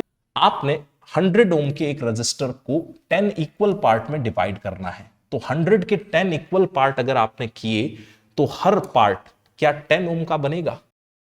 Each part will be of 10 ओम। शुरू के 5 पार्ट आपने सीरीज में कनेक्ट किए हैं, आर कनेक्टेड इन सीरीज, यानी कि आपने 1 2 3 4 और 5 इनको सीरीज में कनेक्ट किया। ये सब 10-10 ओम के हैं। अगर आपने इनको सीरीज में कनेक्ट किया तो किसी को भी समझ में आता है कि इनका इफेक्टिव रेजिस्टेंस कितना आना है। इनका इफेक्टिव रेजिस्टेंस आना है इन सिंपल 50 ओम। जो बचे हुए 5 है, नेक्स्ट 5, उनको पैरेलल कनेक्ट कर दिया। यहां से 5 रजिस्टर्स को मैं पैरेलल कनेक्ट करने जा रहा हूं। 10-10 ओम के रजिस्टर अगर आपने पैरेलल में कनेक्ट कर दिए 5 रेजिस्टेंस, तो इनका इफेक्टिव रेजिस्टेंस आएगा 10/5, यानी कि ये इफेक्टिव रेजिस्टेंस आप लिख सकते हैं 2 ओम। ये 50 ओम और 2 ओम आपस में आगे सीरीज में। आंसर इज फोर्थ, 52 ओम। ये रहा एनटीए का आंसर। सीरीज पैरेलल पे सिंपल सवाल, आपको बहुत कॉम्प्लेक्स सवाल करने की जरूरत नहीं है। अगला सवाल देखें, हीटर पे एक सवाल दिया गया है। हीटर वैसे तो डायरेक्ट एनसीईआरटी में नहीं दे रखा है, पर एनसीईआरटी में पावर के जिक्र के दौरान हीटिंग की बात की गई है। इनकैंडेसेंट बल्ब और हीटर या हीटिंग रॉड या हीटिंग कॉइल, ये सब एक ही तरीके से काम करते हैं। तो एनसीईआरटी ने यहां जिक्र किया है हीटिंग के बारे में, इसलिए इस पे बेस्ड कुछ एक सवाल आपको सेफ साइड के लिए प्रिपेयर करने चाहिए। अब देखिए, सबसे पहले हीटर को आपने कनेक्ट किया सीरीज में। बच्चों सीरीज में जब भी हीटर्स कनेक्ट होते हैं, पावर इक्विवेलेंट आती है P1 P2 bye P1 plus P2। ये कम पावर कंज्यूम करता है रेटेड पावर से। तो P सीरीज अगर P1 P2 सॉल्व करूं तो 1 इंटू 2 अपॉन 1 प्लस 2, तो ये तो मेरे पास कितना आ गया 2/3। पावर इन पैरेलल की अगर बात की जाए तो वो आती है P1 प्लस P2। तो P1 प्लस P2 का मतलब 1 प्लस 2, तो ये पावर कितनी आई 3। आपको रेशियो लेना है, इसलिए मैं यूनिट्स लिख नहीं रहा हूं। सवाल कह रहा था कि सीरीज और पैरेलल वाले पावर आउटपुट का रेशियो लीजिए, यानी कि आपका आंसर है 2/3/3 विच इज इक्वल टू 2/9। 2/9 ये रहा एक ऑप्शन। एनटीए का भी आंसर है 2/9। अगला सवाल, ये सवाल जो है प्रीवियस ईयर में आए हुए क्वेश्चन जैसा ही है। ये रहा इसका एक सोर्स, 4 वोल्ट की एक ईएमएफ आपको दे रखी है, इंटरनल रेजिस्टेंस दे रखा है और टर्मिनल पोटेंशियल डिफरेंस पूछा गया था। इस वाले सवाल में आपसे पूछा गया है द टर्मिनल वोल्टेज। तो ये इससे मिलता जुलता ही है। 2022 में आप चेक करें तो रीनीट में ऐसा एक क्वेश्चन आया हुआ था। अच्छा, इसका सोर्स अगर आप एनसीईआरटी बुक में देखना चाहें तो वहां भी मिल जाएगा। एनसीईआरटी बुक में आप चेक कीजिएगा, पेज 94 पर इक्वेशन 3.38 है। इससे भी इसका आंसर आता है द टर्मिनल वोल्टेज। ये यहां से आंसर आ जाता है। तो कैलकुलेशन कैसे करें? आंसर लाने के लिए आपको लिखना है E माइनस IR। आई इस सर्किट का बहुत सिंपल है। ईएमएफ आपको दे रखी है 10 वोल्ट, रेजिस्टेंस अगर आप टोटल देखें तो 4 + 1 यानी कि 5 ओम का रेजिस्टेंस है। तो करंट आपके पास आ गया 10/5 यानी कि 2 एम्पियर। अगर 2 एम्पियर करंट है तो काम बन गया। ईएमएफ सवाल ने कितनी दी थी? 10 वोल्ट। ये रहा 10 वोल्ट। करंट अभी पता किया 2 एम्पियर। इंटरनल रेजिस्टेंस कितना है? इंटरनल रेजिस्टेंस ये रहा 1 ओम। ये जो स्मॉल r है that is the internal resistance. यानी कि आप कंपेयर करना चाहें तो इस डायग्राम में ये तो है कैपिटल R एक्सटर्नल रेजिस्टेंस, ये इंटरनल रेजिस्टेंस है, यहां ईएमएफ है और ये करंट आई है। बस फॉर्मूले में वैल्यू रखें, आंसर पाएं। तो क्या 8 वोल्ट आंसर आ रहा है? Do we have an option? Yes, here is the answer 8 volt. आगे बढ़ते हैं, कैपेसिटर वाला सवाल। यह सवाल बहुत ही सिंपल बैलेंस्ड व्हीटस्टोन ब्रिज का सवाल है। व्हीटस्टोन ब्रिज का रेफरेंस बच्चों आपको एनसीईआरटी में मिलेगा पेज 101 पर, 101 पर। ये रहा व्हीटस्टोन ब्रिज की बैलेंसिंग की एक ट्रिक है। आपको ऐसा कोई कैरेक्टर याद आ रहा है? आपका फेवरेट कैरेक्टर टीवी से याद दिलाऊं? ये नाम तो जानते ही होंगे। तो ये बेसिकली व्हीटस्टोन ब्रिज को बैलेंस ही करवाता रहता है बार बार। कैसे बैलेंस करवाता है? यूं बैलेंस कैसे चेक करते हैं? ये वाला डेटा आप मल्टीप्लाई करवाइए, ये वाला। तो 2 × 2 कितना आ गया? ये वाला डेटा मल्टीप्लाई होके आ गया मेरे पास 4। ये वाला डेटा मल्टीप्लाई करवा दिया हमने, ठीक है। अब आगे आते हैं, डेटा अगला जो मल्टीप्लाई करवाना है वो ये इधर से लीजिए। ये कलर नहीं दिख रहा, दूसरा लेता हूं। अब इधर वाला डेटा मल्टीप्लाई करवाते हैं ऐसे। ये डेटा मल्टीप्लाई करवाने के लिए मैंने ये कंप्यूटेशन की, ये मल्टीप्लाई करा दिया। तो 2 × 2 क्या यहां से भी 4 आ गया? 4 और 4 बैलेंस कर रहे हैं। ये बेसिकली यहां से है, यहां भी मल्टीप्लाई करा सकते हैं आप डेटा, और फिर एक डेटा आप इधर मल्टीप्लाई करा सकते हैं। अगर ये बैलेंस हो रहे हैं तो ब्रिज बैलेंस्ड कंडीशन में है। ब्रिज जब भी बैलेंस्ड कंडीशन में हो तो ये वाला एलिमेंट काम नहीं करता है। ये एलिमेंट अगर काम नहीं कर रहा तो सवाल सिंपल हो गया। आपके पास 2 माइक्रोफैरेड का एक कैपेसिटर यहां उसके साथ एक और दूसरा कैपेसिटर, एक 2 माइक्रोफैरड का कैपेसिटर यहां, एक और यहां, ये 2 माइक्रोफैरड, ये भी 2 माइक्रोफैरड, ये भी 2 माइक्रोफैरड, ये भी 2 माइक्रोफैरड। दो कैपेसिटर अगर 2 माइक्रोफैरड के सीरीज में, तो आपको शायद याद होगा कि इनका इफेक्टिव कितना आएगा, 1 माइक्रोफैरड। इनका इस ब्रांच में भी इफेक्टिव 1 माइक्रोफैरड, 1 और 1 पैरेलल में, यानी कि आंसर आ गया 2 microfarad is the correct answer. कितना सिंपल सवाल। व्हीटस्टोन ब्रिज की बैलेंसिंग पर ध्यान रखिए। व्हीटस्टोन ब्रिज की बैलेंसिंग आप रेजिस्टर्स के लिए भी करवाते हैं, आप कैपेसिटर्स के लिए भी करवाते हैं। इसका नाम क्या है मुझे कमेंट बॉक्स में बताइएगा अगर आपको नाम याद आ गया हो तो एनटीए का आंसर था 2 माइक्रोफैरड। अगला सवाल, उसके लिए आते हैं मैग्नेटिज्म वाली यूनिट पर। बड़ी सी यूनिट है, इस बड़ी सी यूनिट से हमारे पास सवाल आए हैं 4।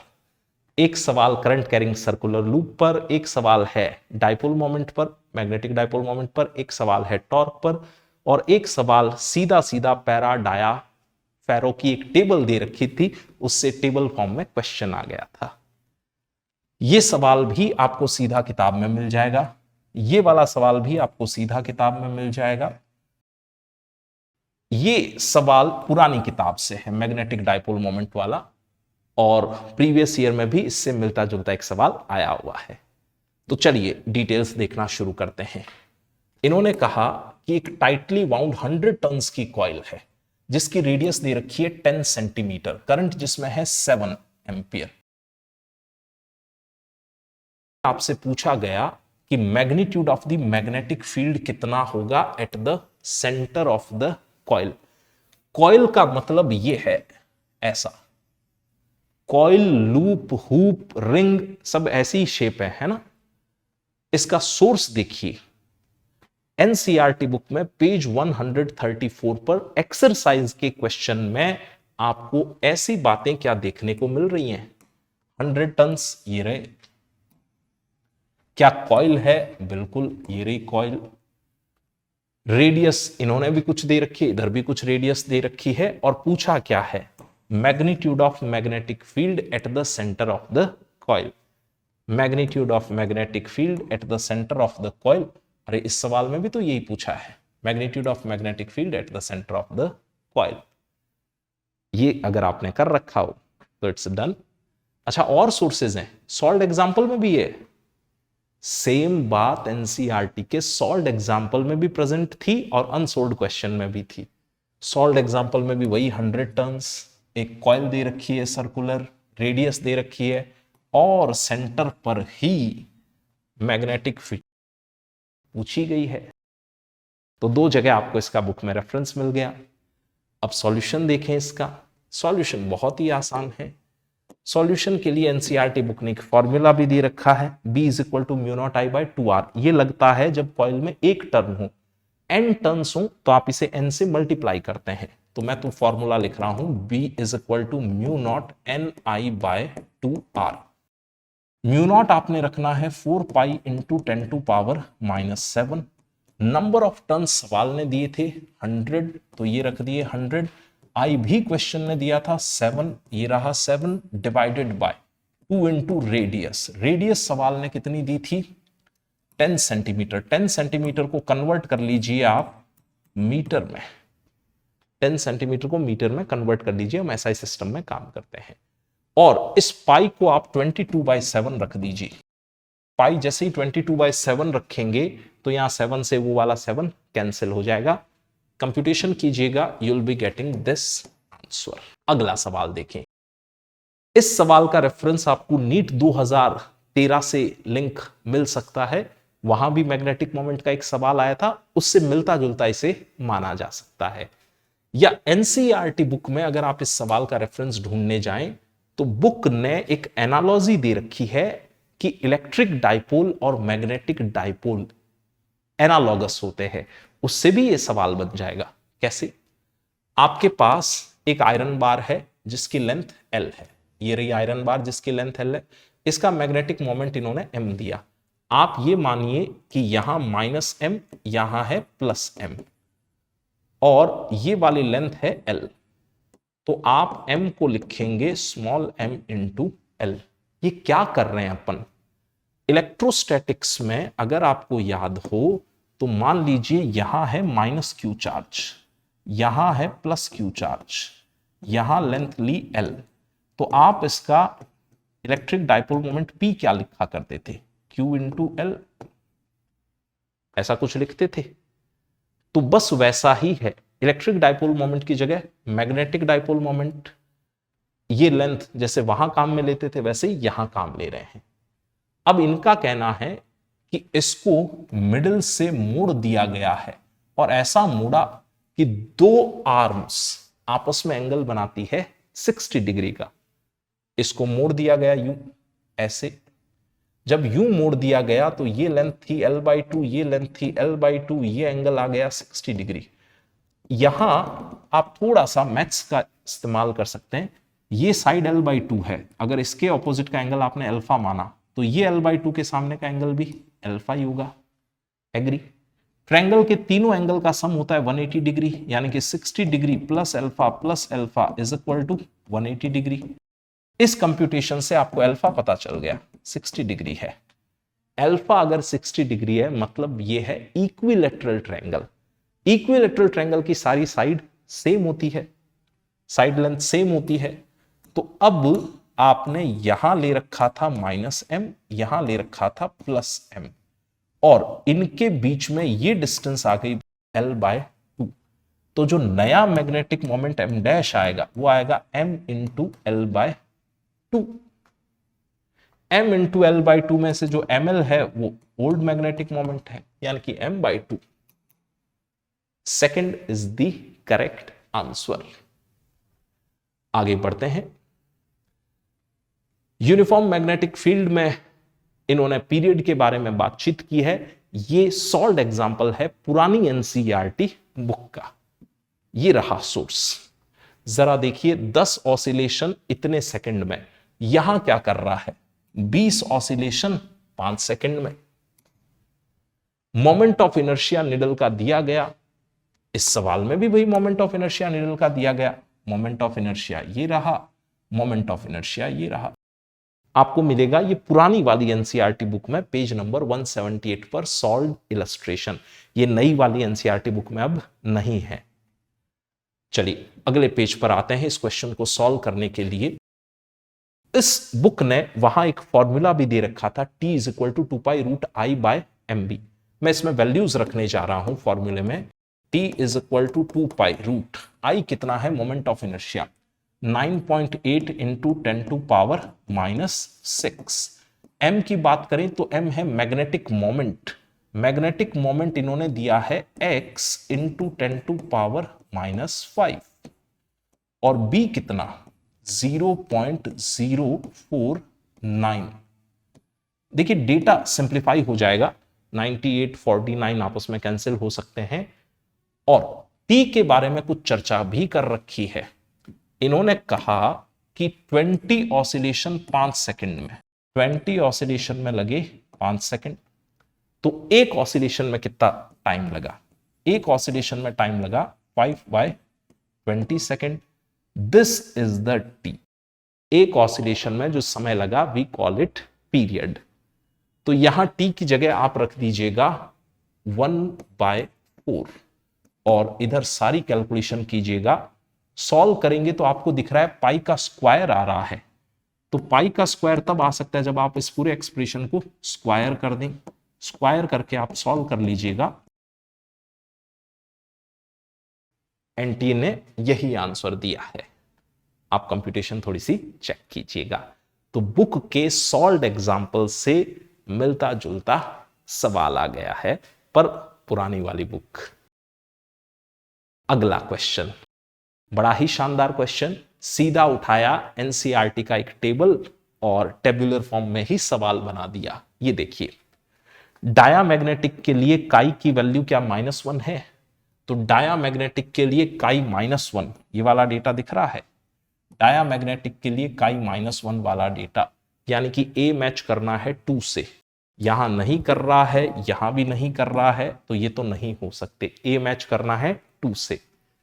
अब देखते हैं नॉन मैग्नेटिक की बात। अगर कोई चीज नॉन मैग्नेटिक ही दे रखी है तो फिर उसका काई 0 होगा। काई है मैग्नेटिक ससेप्टिबिलिटी, अब मैग्नेटिज्म ही नहीं है उसमें तो उसकी मैग्नेटिक ससेप्टिबिलिटी 0 है, यानी कि डी का आंसर होना चाहिए 1। डी का आंसर 1 कितनी जगह दिखाई दे रहा है? एक ही जगह दिखाई दे रहा है। बाकी चीजें भी आप चेक कर सकते हैं। फेरोमैग्नेट के लिए क्या काई मच ग्रेटर देन 1 दिया? फेरोमैग्नेट के लिए क्या काई मच ग्रेटर देन 1 दिया? देख लीजिए, काई मच ग्रेटर देन 1। यहां भी सीधा इस टेबल को टेबुलर फॉर्म में रखा है, यानी कि टेबल्स भी ढंग से देखनी चाहिए एनसीईआरटी बुक की। तो ये रहा एनटी का आंसर। यूनिट 14 पे आ गए, electromagnetic induction. Unit 14 electromagnetic induction and alternating current में 2 सवाल हैं इंड्यूस्ड ईएमएफ पर, एक सवाल है पीक वैल्यू पर और एक सिंपल सा क्वेश्चन है ट्रांसफॉर्मर पर। ये वाला सवाल सीधा किताब से है, ये भी सीधा किताब से है सवाल। इसमें से एक सवाल एचसीवी से है, अभी देखते हैं। क्वेश्चन नंबर 31 को अगर ध्यान से देखा जाए तो इसका सोर्स आपको मिलेगा एनसीईआरटी बुक की एक्सरसाइज में। एनसीईआरटी बुक की एक्सरसाइज में आप आ जाइए पेज नंबर 175 पर, तो यहां एक डायग्राम दे रखा है, ये क्वेश्चन वहीं से फ्रेम किया गया है। लेंज लॉ क्या कहता है कि अगर आप साउथ फेस को इसके पास ला रहे हैं तो ये अपोज करने के लिए यहां बनेगा साउथ। साउथ इसके पास आ रहा है, ये उसको अपोज करना चाहता है तो ये बनेगा साउथ। ये जब साउथ बना तो इस कॉइल का ये वाला फेस बनेगा भाई नॉर्थ, ऐसे। अब ये नॉर्थ बना तो आप देखिए इस तार में करंट कैसे है, ये नॉर्थ होने के कारण क्या इस तार में करंट ऐसे आएगा, ऐसे, यहां से ऐसे ऐसे आ रहा है, मतलब करंट कहां से कहां है, डी से सी है, करंट डी से सी है। डी से सी 2 ही ऑप्शन है, यानी कि आंसर इन दोनों में से कोई एक होगा। अब इधर चेक करते हैं, नॉर्थ यहां से दूर जा रहा है, ये उसको अपोज करने के लिए लेंज लॉ से खुद बनेगा साउथ। नॉर्थ यहां से दूर जा रहा है तो ये तो बना साउथ। ये अगर साउथ बना तो ये वाला फेस बना होगा फिर नॉर्थ, तो ये साउथ, ये एरो ऐसे ऐसे ऊपर गया तो करंट यूं आया, यानी कि करंट बी की तरफ आया। बी की तरफ आया कहां से, ए की तरफ से होते हुए बी की तरफ आया। तो I think this should be the answer. ये बात यहां आपको और अच्छे से समझ में आएगी, ये डायग्राम और बेहतर क्लियर बना हुआ है। You can try this. तो आंसर एनटी का 3rd है। आगे अगर बढ़े तो ये सवाल जो है वो आया है रेस्पेक्टेड एचसी वर्मा सर की बुक से। मैग्नेटिज्म में ऑब्जेक्टिव 2 एक्सरसाइज में से सवाल का डेटा लिया गया है। आप चाहें तो बातें मैच करवा सकते हैं। Force is needed, force is needed, दिखा सवाल। Hold the sheet there if it is non magnetic, hold the sheet there if it is non magnetic, सारी बातें वहीं से ली गई है। हालांकि सॉल्यूशन आप लेंज लॉ से भी इसका कर सकते हैं। अगर आपने एचसीवी नहीं भी सॉल्व कर रखी है, एनसीईआरटी ढंग से पढ़ी है, लेंज लॉ से भी ये सवाल बन जाएगा। इनका कहना था कि एक शीट को रखा गया है हॉरिजॉन्टल सरफेस पर in front of a strong magnetic pole. Hold the sheet there if it is magnetic. एक स्ट्रॉन्ग मैग्नेटिक पोल है, मान लीजिए नॉर्थ साउथ, ये बड़ा स्ट्रॉन्ग सा पोल है। इसके सामने अगर एक मैग्नेटिक शीट आपने रखी तो शीट वहीं पड़ी रहेगी कि भागेगी? शीट भागेगी, मैग्नेटिक शीट है तो उसकी तरफ अट्रैक्ट हुई मान लो शीट, तो शीट को रोके रखने के लिए आपको फोर्स लगाना पड़ेगा, यानी कि ए सही है। होल्ड द शीट वाला ऑप्शन बिल्कुल सही है। ए किस किस में आ रहा है, इसमें आ रहा है। ये तो कह रहे हैं सी ओनली, ये तो गलत हो गया ना, ए आना चाहिए था। ये कह रहे हैं बी एंड डी ओनली, ये भी गलत हो गया, ए इसमें भी आ रहा है। अच्छा, इन दोनों ऑप्शन में सी कॉमन आ रहा है, आप इसे नहीं भी चेक करते पेपर में तो भी काम चल जाता। अब आंसर आएगा डी को चेक करने से, तो पहले मैं डी को चेक करता हूं। ये वाला डी कह रहा है move the sheet away from the pole with uniform velocity if it is both non conducting and non polar. अगर शीट नॉन कंडक्टिंग है, नॉन पोलर है, तो इसमें एडी करंट्स नहीं इंड्यूस हो पाएंगे, इसमें कुछ इंड्यूस ही नहीं हो पाएगा। अगर कुछ इंड्यूस ही नहीं हो पाएगा तो फिर आपको इसको वहां से दूर ले जाने के लिए फोर्स की जरूरत नहीं पड़ेगी। फोर्स की जरूरत नहीं पड़ेगी तो इसका मतलब इसका आंसर क्या आना चाहिए? इसका आंसर आना चाहिए A and C only. Check करते हैं एनटीए का आंसर। यही एनटीए का भी आंसर था। लेंज लॉ से यह सवाल बन जाता। अगला सवाल, कैपेसिटर दिया गया और उन्होंने पूछा पीक वैल्यू ऑफ करंट बताइए। तो पीक वैल्यू ऑफ करंट लाने के लिए एनसीईआरटी में आपको एक रेफरेंस मिलेगा, सॉल्व्ड एग्जांपल 7.4 आपको मिलेगा पेज नंबर 185 पर। इसमें पीक और आरएमएस दोनों वैल्यूज पूछी गई थी। कैलकुलेशन बड़ी आसान सी है, उसके लिए किताब ने एक फॉर्मूला दे रखा है। ये आईएम जो है ये है पीक करंट, आईएम होगा वीएम बाय एक्ससी। वीएम को आप लिख सकते हो √2 VRMS, ये बात भी बुक ने दे रखी है। एक्सी होता है 1/ω_c। तो आपके पास फॉर्मूला बचा √2 VRMS और ये ω_c ऊपर आ गया। ओमेगा को हम लोग लिख सकते हैं 2πf। कैलकुलेशन करने पर इसका जो आंसर आया था दैट वाज 0.93 एम्पियर। सिंपल सवाल था। अगला क्वेश्चन, आइडियल ट्रांसफार्मर में NP/NS दे रखा है। तो ये सवाल तो डायरेक्ट किताब से है, जरा देखिए। NP/NS ये सब डेटा यहां दिया हुआ है। NP/NS किताब ने कितना दिया है? NP/NS किताब ने भी 1/2 दिया है। इंटरेस्टिंग डेटा है भाई। देखिए 1/2, तो यहां भी 1/2 लिया आपने। अब पूछा क्या? VS/VP, तो VS/VP यहां से दिख जाएगा। इस फॉर्मूले को थोड़ा ध्यान से देखिए। तो NP/NS क्या VP/VS है? चेक कर लीजिए, NP/NS VP/VS है। NP/NS आपको कितना दे रखा है? NP/NS है आपके पास 1/2, तो आपको VP/VS पता चल गया। लेकिन सवाल उल्टा पूछ रहा है, VS/VP। तो फिर VS/VP आना है आपका 2:1। 2:1 में एक आंसर है क्या अपने पास? ये रहा। एनटीए का भी यही जवाब था, 2:1। डायरेक्ट बुक के डेटा से सवाल। अगला क्वेश्चन, उसके लिए आते हैं यूनिट 15, इलेक्ट्रोमैग्नेटिक वेव्स। छोटा सा चैप्टर है। एक सवाल डिस्प्लेसमेंट करंट पर था, सीधा बुक से है ये सवाल। और अपने पास एक सवाल था वेव की कैरेक्टरिस्टिक्स पर, यह भी पूरा क्वेश्चन बुक से है। देखिए इसे, एक पैरेलल प्लेट कैपेसिटर दे रखा है और इसको किया जा रहा है चार्ज थ्रू अ बैटरी। इसमें एनसीईआरटी बुक के पेज नंबर 214 पर अगर अपन आए तो एक सवाल इन्होंने पूछ रखा है, is the conduction current equal to the displacement current? और इसका जवाब आता है यस, कंडक्शन करंट और डिस्प्लेसमेंट करंट इक्वल होते हैं। यहां उसका रेफरेंस दे रखा है बुक ने कि कंडक्शन करंट और डिस्प्लेसमेंट करंट इक्वल है। ये वाला आई जो है ये कंडक्शन करंट है। तो कंडक्शन करंट और डिस्प्लेसमेंट करंट इक्वल हैं और उनकी डायरेक्शन भी होती है सेम। क्यों होती है सेम? उसका कारण है किरचॉफ्स करंट लॉ। मान लीजिए कैपेसिटर चार्ज हो रहा है, यहां आपने बैटरी जोड़ रखी थी और कैपेसिटर अभी चार्ज हो रहा है।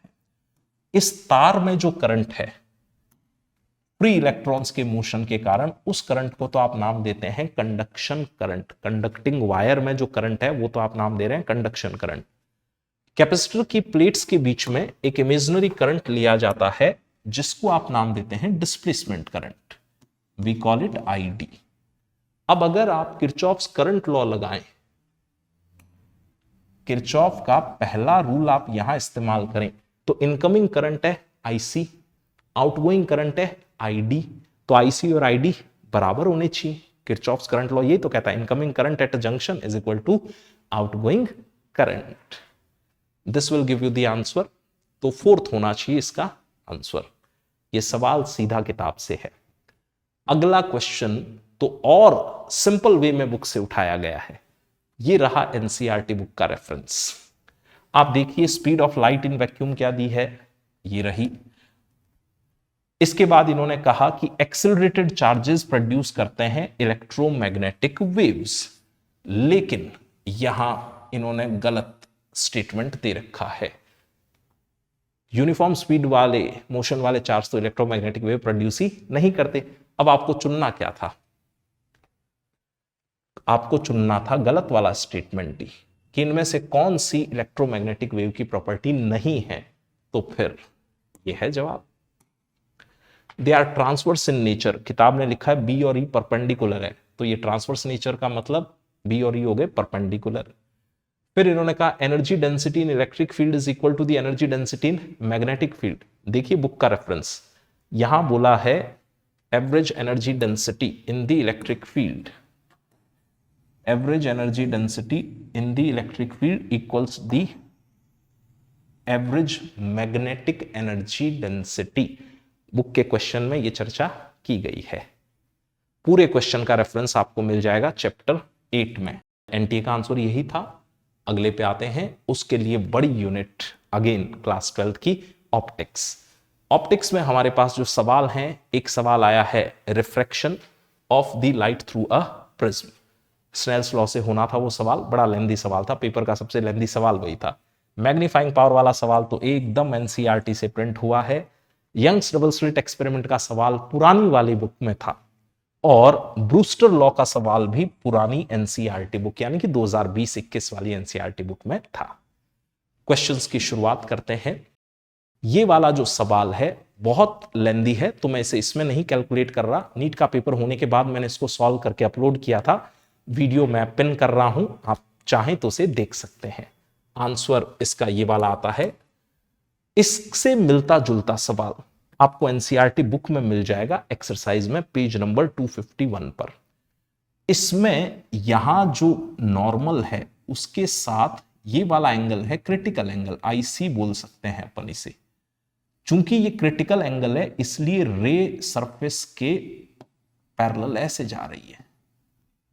यहां भी यही बात की है, it just suffer total internal reflection at the other face. अगर आपने बुक का ये सवाल कर रखा हो तो आपको वो सवाल आराम से समझ में आ जाएगा। It just suffer the total internal reflection at the other face. ये एक फेस था, ये है अदर फेस। एक्चुअली इसमें यहां भी स्नेल लॉ लगना है, यहां भी स्नेल लॉ लगना है, 2 बार स्नेल लॉ लग के उत्तर आ जाता है।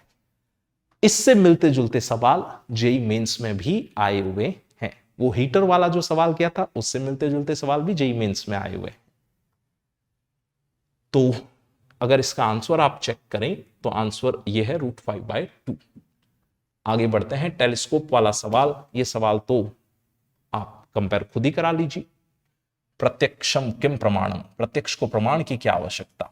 140 centimetre 140 centimetre, 5 centimetre 5 centimetre, magnifying power. NCERT book page number 252 question number 27 check कीजिएगा। डेटा तक नहीं चेंज किया है। अब सॉल्यूशन तो इसका आसान सा ही है। सॉल्यूशन के लिए बुक ने एक फॉर्मूला दे रखा है। मैग्नीफाइंग पावर होती है focal length of the objective divided by the focal length of eyepiece. Objective की फोकल लेंथ कितनी दी, ऑब्जेक्टिव की फोकल लेंथ दे रखी है 140 सेंटीमीटर। मैं यूनिट नहीं लिख रहा, वो तो कैंसिल होनी है। और इसकी आईपीस की फोकल लेंथ दे रखी है आपको 5 सेंटीमीटर, तो ये आ गया आपके पास 28। Here is the correct answer by the NTA. सीधा किताब से सवाल। अगला सवाल, मोनोक्रोमेटिक सोर्स की जगह वाईडीएससी में आपने ली व्हाइट लाइट। इसका जिक्र पुनामी एनसीईआरटी बुक में सॉल्व्ड एग्जाम्पल में दे रखा है। उन्होंने कहा है कि अगर व्हाइट लाइट इस्तेमाल की जाए तो सेंट्रल फ्रिंज तो व्हाइट ही बनती है और उसके आसपास कलर्ड फ्रिंजेस आती है, डिफरेंट कलर की फ्रिंजेस आती है, सेंट्रल फ्रिंज व्हाइट बनती है। आपको पुरानी बुक में यह रेफरेंस मिल जाएगा पेज नंबर 367 पर। तो सेंट्रल ब्राइट फ्रिंज, आसपास कलर्ड फ्रिंजेस, ये है एनटीए का answer. Question number 40, Brewster angle पे सवाल, सीधा पुरानी एनसीईआरटी बुक से।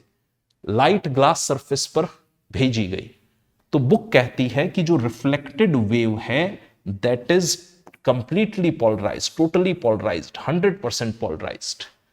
और जो रिफ्रैक्टेड वाली वेव है वो है पार्शियली पोलराइज्ड।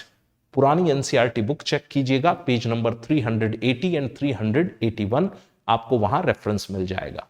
तो इस पे बेस्ड ऑप्शन कि रिफ्लेक्टेड लाइट कंप्लीटली पोलराइज्ड है, रिफ्रैक्टेड वाली पार्शियली पोलराइज्ड है। यहां देख लीजिए, केवल रिफ्लेक्टेड जो है वो टोटली पोलराइज्ड है और रिफ्रैक्टेड है partially polarised. So here is the answer with us. आगे बढ़ते हैं। यूनिट 17 ड्यूल नेचर, छोटा सा और प्यारा सा चैप्टर।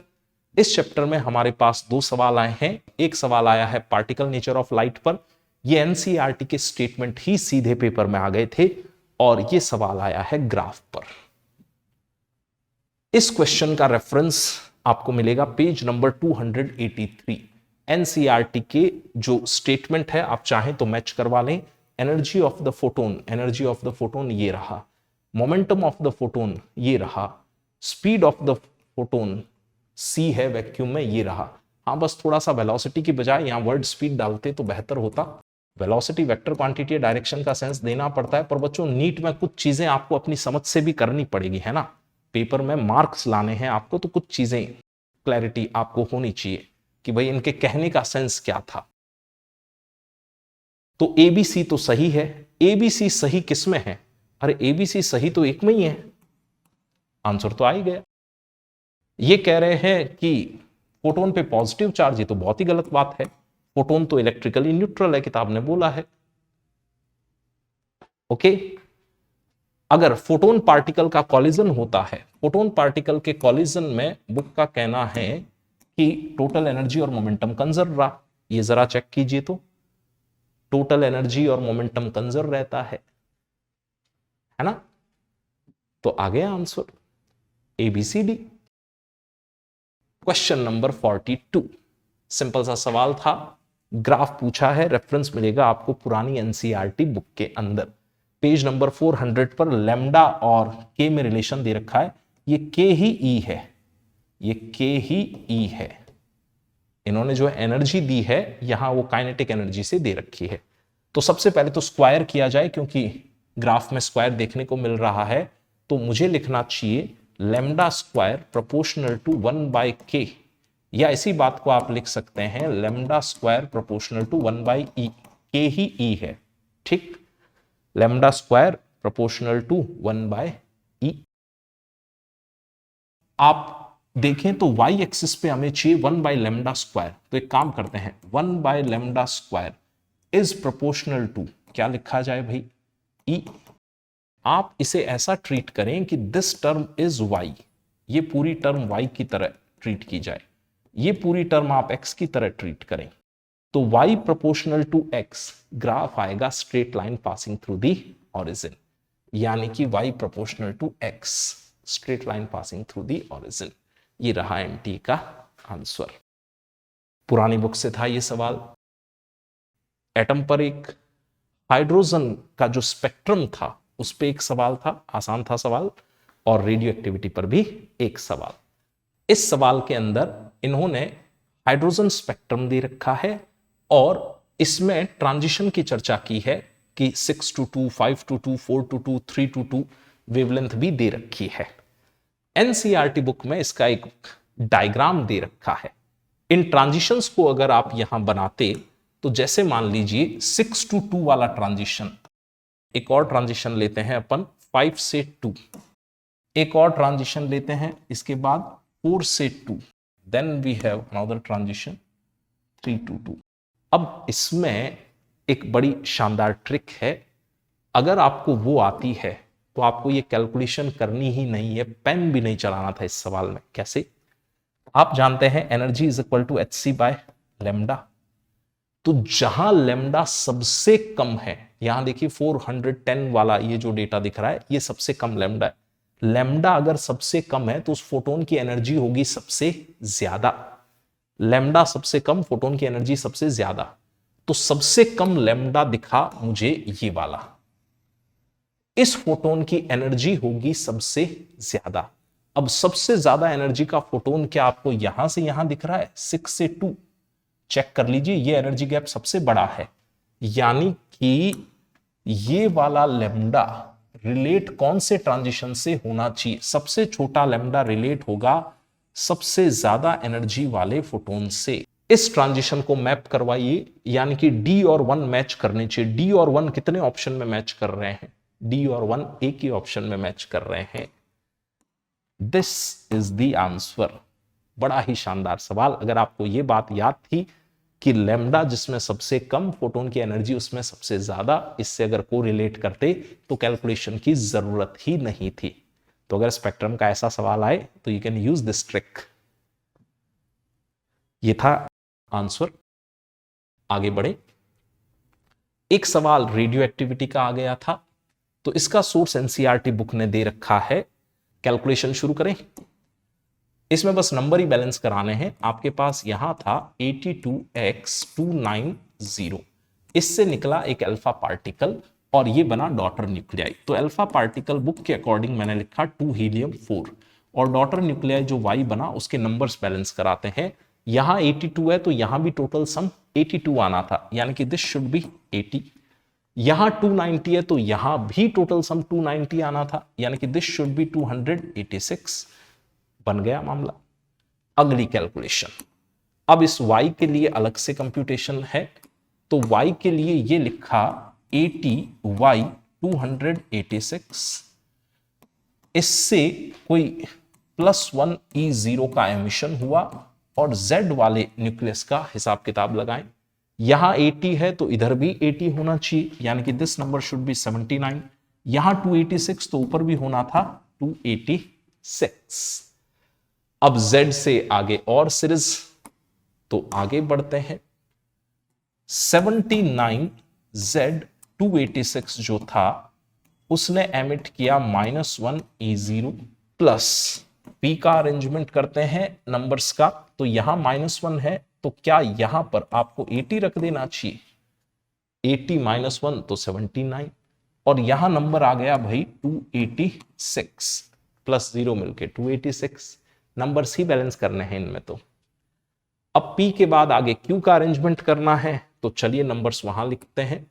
P के खुद के नंबर्स जो थे वो क्या थे? 80 यहां पर और इधर था 286। Q के साथ यहां बना एक -1 E0, ये इलेक्ट्रॉन जो लिखा हुआ उसका मतलब -1 E0। अब नंबर बैलेंस कराने के लिए Q का यहां पर 81 लेना पड़ेगा। 81 और -1 80 बना देंगे और यहां रहेगा 286। 286 प्लस 0 286 बना रहे हैं। ऐसा कोई ऑप्शन 286 और 81? Yes, we have an option. This should be the correct answer. अगला क्वेश्चन। ये तो सिंपल सा सवाल था। पूरा का पूरा सवाल एनसीईआरटी बुक से लिया गया है। एनसीईआरटी बुक की समरी में आपको ये सारे स्टेटमेंट मिल जाएंगे। एटम इलेक्ट्रिकली न्यूट्रल होता है क्योंकि जितना पॉजिटिव चार्ज न्यूक्लियस में उतना ही बाहर नेगेटिव चार्ज इलेक्ट्रॉन क्लाउड में। तो एटम्स आर इलेक्ट्रिकली न्यूट्रल क्योंकि इक्वल नंबर ऑफ पॉजिटिव और नेगेटिव चार्जेस होते हैं। ये बिल्कुल सत्य है, ट्रू है ये स्टेटमेंट। इसके बाद इन्होंने कहा atom of each element are stable. ये बात हम सब जानते हैं कि फॉल्स है। क्यों फॉल्स है ये वाली बात? आप पीरियोडिक टेबल पढ़ते हैं, क्या सारे एटम स्टेबल ही हैं या रेडियो एक्टिव डिके भी करते हैं? सबको पता है बहुत सारे heavy element radio active decay करते हैं। तो atom of each element stable, ये वाली बात हो गई गलत। यानी कि स्टेटमेंट 1 सही है और स्टेटमेंट 2 गलत है। तो स्टेटमेंट 1 सही है, स्टेटमेंट 2 गलत है। This should be the answer. पुरानी एनसीईआरटी बुक में वर्ड था एटम ऑफ ईच एलिमेंट और नई एनसीईआरटी बुक में वर्ड आया है atom of most of the elements are stable. पुरानी एनसीईआरटी का ये स्टेटमेंट बेसिकली गलत है, सही नहीं था। ये atom of each element are stable, ये स्टेटमेंट गलत था। ये तो गलत बात है। नई एनसीईआरटी बुक में इन्होंने फिर इसको सुधार कर दिया है। ओके, क्वेश्चन नंबर 46 के लिए हमें देखनी है इलेक्ट्रॉनिक डिवाइसेस वाली यूनिट। छोटी सी यूनिट, लेकिन सवाल इससे आए हैं 4। पहला सवाल फॉरवर्ड रिवर्स बायस से, अगला सवाल सोलर सेल से और उसके बाद 2 सवाल आए हैं लॉजिक गेट पर। तो काफी हाई स्कोरिंग यूनिट है ये। वेव से एक भी सवाल नहीं था और इधर इससे 4 सवाल। फॉरवर्ड रिवर्स बायस वाला सवाल देखा जाए। फॉरवर्ड बायस हम तब मानते हैं जब P को कनेक्ट किया जाता है हाई पोटेंशियल से और N को कनेक्ट करते हैं लो पोटेंशियल से। ऐसे ही एनसीईआरटी बुक का कहना है कि रिवर्स बायस आप तब मानते हैं जब आप N को कनेक्ट करते हैं हाई पोटेंशियल से। तो ये रहे एनसीईआरटी के स्टेटमेंट। फॉरवर्ड रिवर्स बायस के बारे में चर्चा कर रखी है। अब इसमें से देखें कौन सा डायोड फॉरवर्ड बायस है और कौन सा रिवर्स बायस, क्योंकि हमें ब्रिज बैलेंस अचीव करना है। तो सबसे पहले बात करें, यहां ये प्लस ये माइनस, डायोड के लिए ये P है और ये N है। इसका N नेगेटिव से कनेक्ट है, यानी कि ये फॉरवर्ड बायस है। यहां तो डायोड फॉरवर्ड बायस में है, ये सर्किट काम करेगा। ये प्लस है, डायोड के लिए ये P है, ये N है। इस बार N जो है वो कनेक्ट हो गया है हाई पोटेंशियल से, यानी कि रिवर्स बायस में है, ये सर्किट काम नहीं करेगा। ये ऑप्शन किसी भी सूरत में आ नहीं सकता। एन साइड को अगर आपने हाई पोटेंशियल पे कनेक्ट कर दिया, पॉजिटिव पे कनेक्ट कर दिया, तो ये रिवर्स बायस हो गया, इसमें डायोड काम नहीं करेगा। यहां चेक कर लें बात, ये नेगेटिव है, ये डायोड का पी साइड है, ये एन है, यानी कि ये डायोड फॉरवर्ड बायस में है, ये सर्किट काम करेगा। यहां चेक कर लेते हैं, ये नेगेटिव है, ये पॉजिटिव है, ये पी है डायोड का, ये एन है, ये नेगेटिव वाला पी से कनेक्ट है। पी कनेक्ट है नेगेटिव, यानी कि लोअर पोटेंशियल से। लोअर पोटेंशियल से कनेक्ट होने के कारण ये कॉन्फ़िगरेशन आ गई रिवर्स बायस की, और रिवर्स बायस में डायोड काम नहीं करेगा, मतलब ये भी किसी भी सूरत में आंसर नहीं हो सकता। अब बात आती है ब्रिज बैलेंस की। तो याद आई आपको वो ट्रिक, ये बैलेंस करवाने वाली। ब्रिज को बैलेंस करवाना है तो मैंने सबसे पहले यहां के नंबर्स चेक करवाए। तो यहां नंबर आया 10 × 15, यानी कि ये नंबर आ गया 150।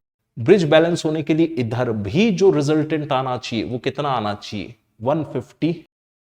तो 10 × समथिंग अपने को ऐसा कुछ करना है कि 150 बन जाए, लेकिन यहां बन नहीं सकता, क्योंकि यहां चीजें पैरेलल कॉम्बिनेशन में है, और पैरेलल कॉम्बिनेशन में तो नेट रेजिस्टेंस कम हो जाता है। तो यहां जो 5 लगा हुआ है, नेट रेजिस्टेंस उससे कम ही आना है। अगर इससे कम नेट रेजिस्टेंस आना है तो फिर यहां ब्रिज बैलेंस नहीं हो सकेगा। तो फिर एक ही ऑप्शन बचता है ब्रिज बैलेंस का, ये। अब यहां कैसे बैलेंस हो सकता है वो देख लीजिए। इस तरफ अगर आपने देखा तो 10 और 15, तो यहां तो 150, यहां 10 है, यहां 5 है। अगर डायोड का रेजिस्टेंस भी 10 ओम ले लूं, एक बार सोच के देखें, तो ये 15 हो गया ना टोटल रेजिस्टेंस। 10 ये, 5 ये, 15 × 10, तो यहां भी तो 150 वाला नंबर लाया जा सकता है। तो दोनों नंबर्स बैलेंस हो गए, तो ब्रिज हो गया बैलेंस, यानी कि इसमें अचीव किया जा सकता है ब्रिज का बैलेंस। तो एनटीए का आंसर है 3rd। अगला सवाल 47, सीधा सीधा सवाल एनसीईआरटी बुक से है। आईवी कैरेक्टरिस्टिक सोलर सेल की कौन से क्वाड्रेंट में आती है, तो बुक का कहना है 4th क्वाड्रेंट। ये बनी हुई है। हाँ, सवाल था पुरानी वाली एनसीईआरटी बुक से, यानी कि ए वाला स्टेटमेंट तो ट्रू है, सही है। रिवर्स बायस में माइक्रो एम्पियर करंट का कारण है motion of the minority charge carriers. ये बात बुक के पेज नंबर 335 पर लिखी गई है। मेजॉरिटी चार्ज कैरियर्स के कारण जो करंट आता है वो आता है मिली एम्पियर के ऑर्डर का, और माइनॉरिटी चार्ज कैरियर्स के मोशन के कारण जो करंट आता था वो आता था माइक्रो एम्पियर के ऑर्डर का, यानी कि ये फॉल्स हो गया। तो ऐसा एक ही ऑप्शन है अपने पास, यही है सही आंसर। इसके लिए आपको बुक की थ्योरी ध्यान से पढ़नी पड़ेगी। क्वेश्चन नंबर 48, एक लॉजिक गेट के लिए ट्रुथ टेबल दे रखी है और पूछा है कि इसमें से कौन सा लॉजिक मैच करेगा। इस सवाल में कुछ भी नहीं करना है, अगर आपको नॉट गेट की टेबल ढंग से याद हो। नॉट गेट में 0 इनपुट तो आउटपुट आता है 1, 1 इनपुट तो आउटपुट आता है 0। अब जरा चेक करें, 0 इनपुट तो आउटपुट 1, 1 इनपुट तो आउटपुट 0, 0 इनपुट तो आउटपुट 1, 1 इनपुट तो आउटपुट 0, यानी कि इसका लॉजिक होगा नॉट गेट वाला लॉजिक, y = b बार। b बार का अगर आप मतलब समझना चाहें, यहां y = b बार का मीनिंग समझना चाहें, तो देखिए 0 का बार हो गया 1, 1 का बार 0, 0 का बार 1, 1 का बार 0। सवाल एनसीईआरटी बुक अगर आपने लॉजिक गेट ध्यान से पढ़े हो तो आराम से कर पाएंगे। हालांकि इसका रेफरेंस जो है वो आपको मिल जाएगा एग्जाम्पलर बुक में भी। कहां? देखिए, सबसे पहले तो आंसर इसका बी बारी है। एग्जाम्पलर में ऐसा एक सर्किट दिया हुआ है, इस सर्किट की ये वाली टेबल मैच कर रही है आपके क्वेश्चन नंबर 48 से। देख लीजिए। तो कभी अगर आपने एनसीईआरटी के इस तरह के सवाल कर रखे हों तो ये भी आसानी से बन जाना था। आगे बढ़ते हैं, क्वेश्चन नंबर 49। ये सवाल भी सीधा सीधा बुक से है। बड़ी इंटरेस्टिंग एनालॉजी यहां आपको देखने को मिलेगी। इसको उठा के यहां ले आए, इसको हटा दे, ये ले आए, तो do you get the circuit given in the question. और ये सवाल एनसीईआरटी के पीछे एक्सरसाइज में प्रेजेंट है। आप चाहें तो क्वेश्चन नंबर चेक कर सकते हैं पेज 512 पर और 511 पर। कहां से बनते हैं question? I hope you got the idea. तो चलिए सवाल सॉल्व करते हैं। आपको याद होगा, अगर किसी नैंड गेट के इनपुट आप शॉर्ट सर्किट कर दें तो ये सर्व करता है नॉट गेट की तरह। ये बेसिकली नॉट गेट है, ये भी बेसिकली नॉट गेट है। नॉर गेट के इनपुट टर्मिनल अगर आप एक ही जगह कनेक्ट कर दें तो ये नॉट गेट बन जाता है। यानी कि यहां आउटपुट आएगा ए बार। ए इनपुट दिया था ए बार, बी इनपुट दिया, इधर आउटपुट आया बी बार। ये वाला जो है वो नॉर गेट है। नॉर गेट के लिए अगर आप लॉजिक लिखें तो आप लिखते हैं ए बार प्लस बी बार का भी एक बार। अब यहां डी मॉर्गन थ्योरम काम आएगी, A double bar dot B double bar. De Morgan theorem ये कहती है बुलियन अलजेब्रा की कि आप प्लस को डॉट में चेंज कर सकते हो और बार ऐसे टूट जाएगा। अब ये दोनों बार एक दूसरे को कर देंगे कैंसिल, यानी कि आपके पास लॉजिक बचा A dot B. A dot B ये लॉजिक है एंड गेट का। हमारे पास एक ऑप्शन है। सीधा एनसीईआरटी बुक की एक्सरसाइज से सवाल, थोड़ा सा बस उसमें मॉडिफिकेशन किया गया। और आगे बढ़े, एक्सपेरिमेंटल स्किल्स। घबराने की जरूरत है नहीं, खाली इतना बड़ा सा सिलेबस दे रखा है। ये सवाल भी एनसीईआरटी से है। वर्नियर कैलिपर्स पे क्वेश्चन आया। वर्नियर कैलिपर्स पे जो क्वेश्चन आया इसके बारे में जिक्र आपको मिलेगा। प्रीवियस ईयर में भी क्वेश्चन आए हुए हैं इस पे और एनसीईआरटी बुक में भी। तो प्रीवियस ईयर में अगर आप देखें तो उड़ीसा में 2019 में जो नीट का पेपर हुआ उसमें इससे मिलता जुलता एक सवाल आया हुआ है। एनसीईआरटी बुक की अगर चर्चा करें तो एनसीईआरटी की एक प्रैक्टिकल की भी बुक आती है। आप इंटरनेट पे ढूंढ सकते हैं, एनसीईआरटी की वेबसाइट पे एनसीईआरटी की खुद की एक प्रैक्टिकल वाली बुक है। उसमें उन्होंने एक बात बोली है कि least count of the vernier callipers या वर्नियर कांस्टेंट एक ही बात है। अब इस सवाल में उन्होंने पूछा क्या था? Vernier constant.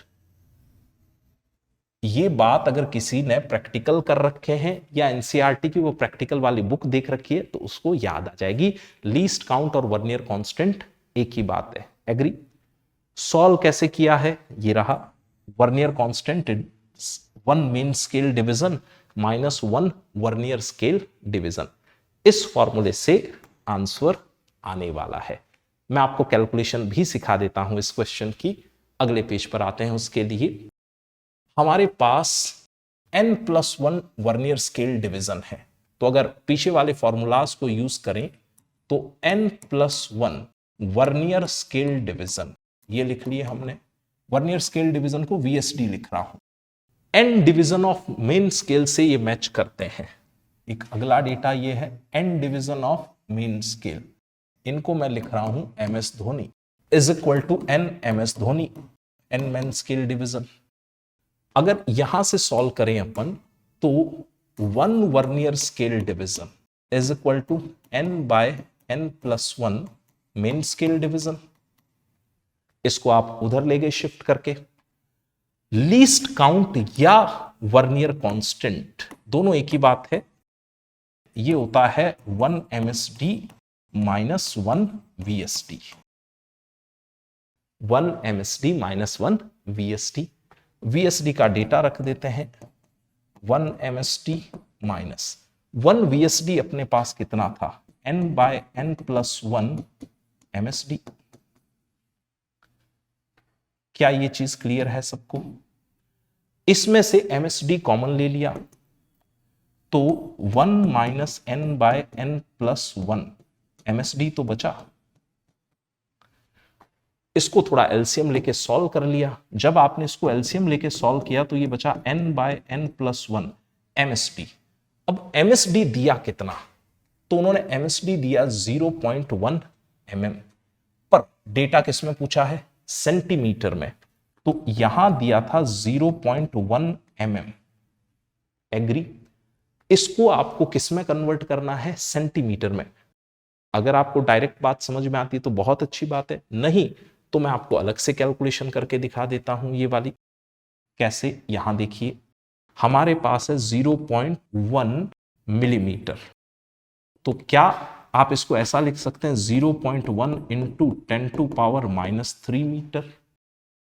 इसमें 0.1 यहां पड़ा रहा, 10⁻⁻1 भी यहां पड़ा रहा, इसको आपने लिख दिया 10⁻⁻2 मीटर।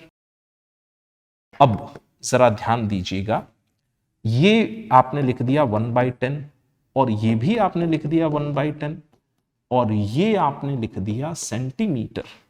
तो क्या 1/100 सेंटीमीटर लिखा जा सकता है?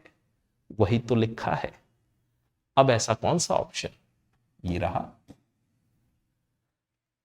तो I hope you got the clear message from where the paper is being made.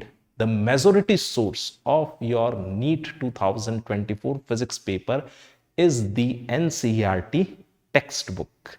I hope you enjoyed the video. Stay awesome. Bye bye.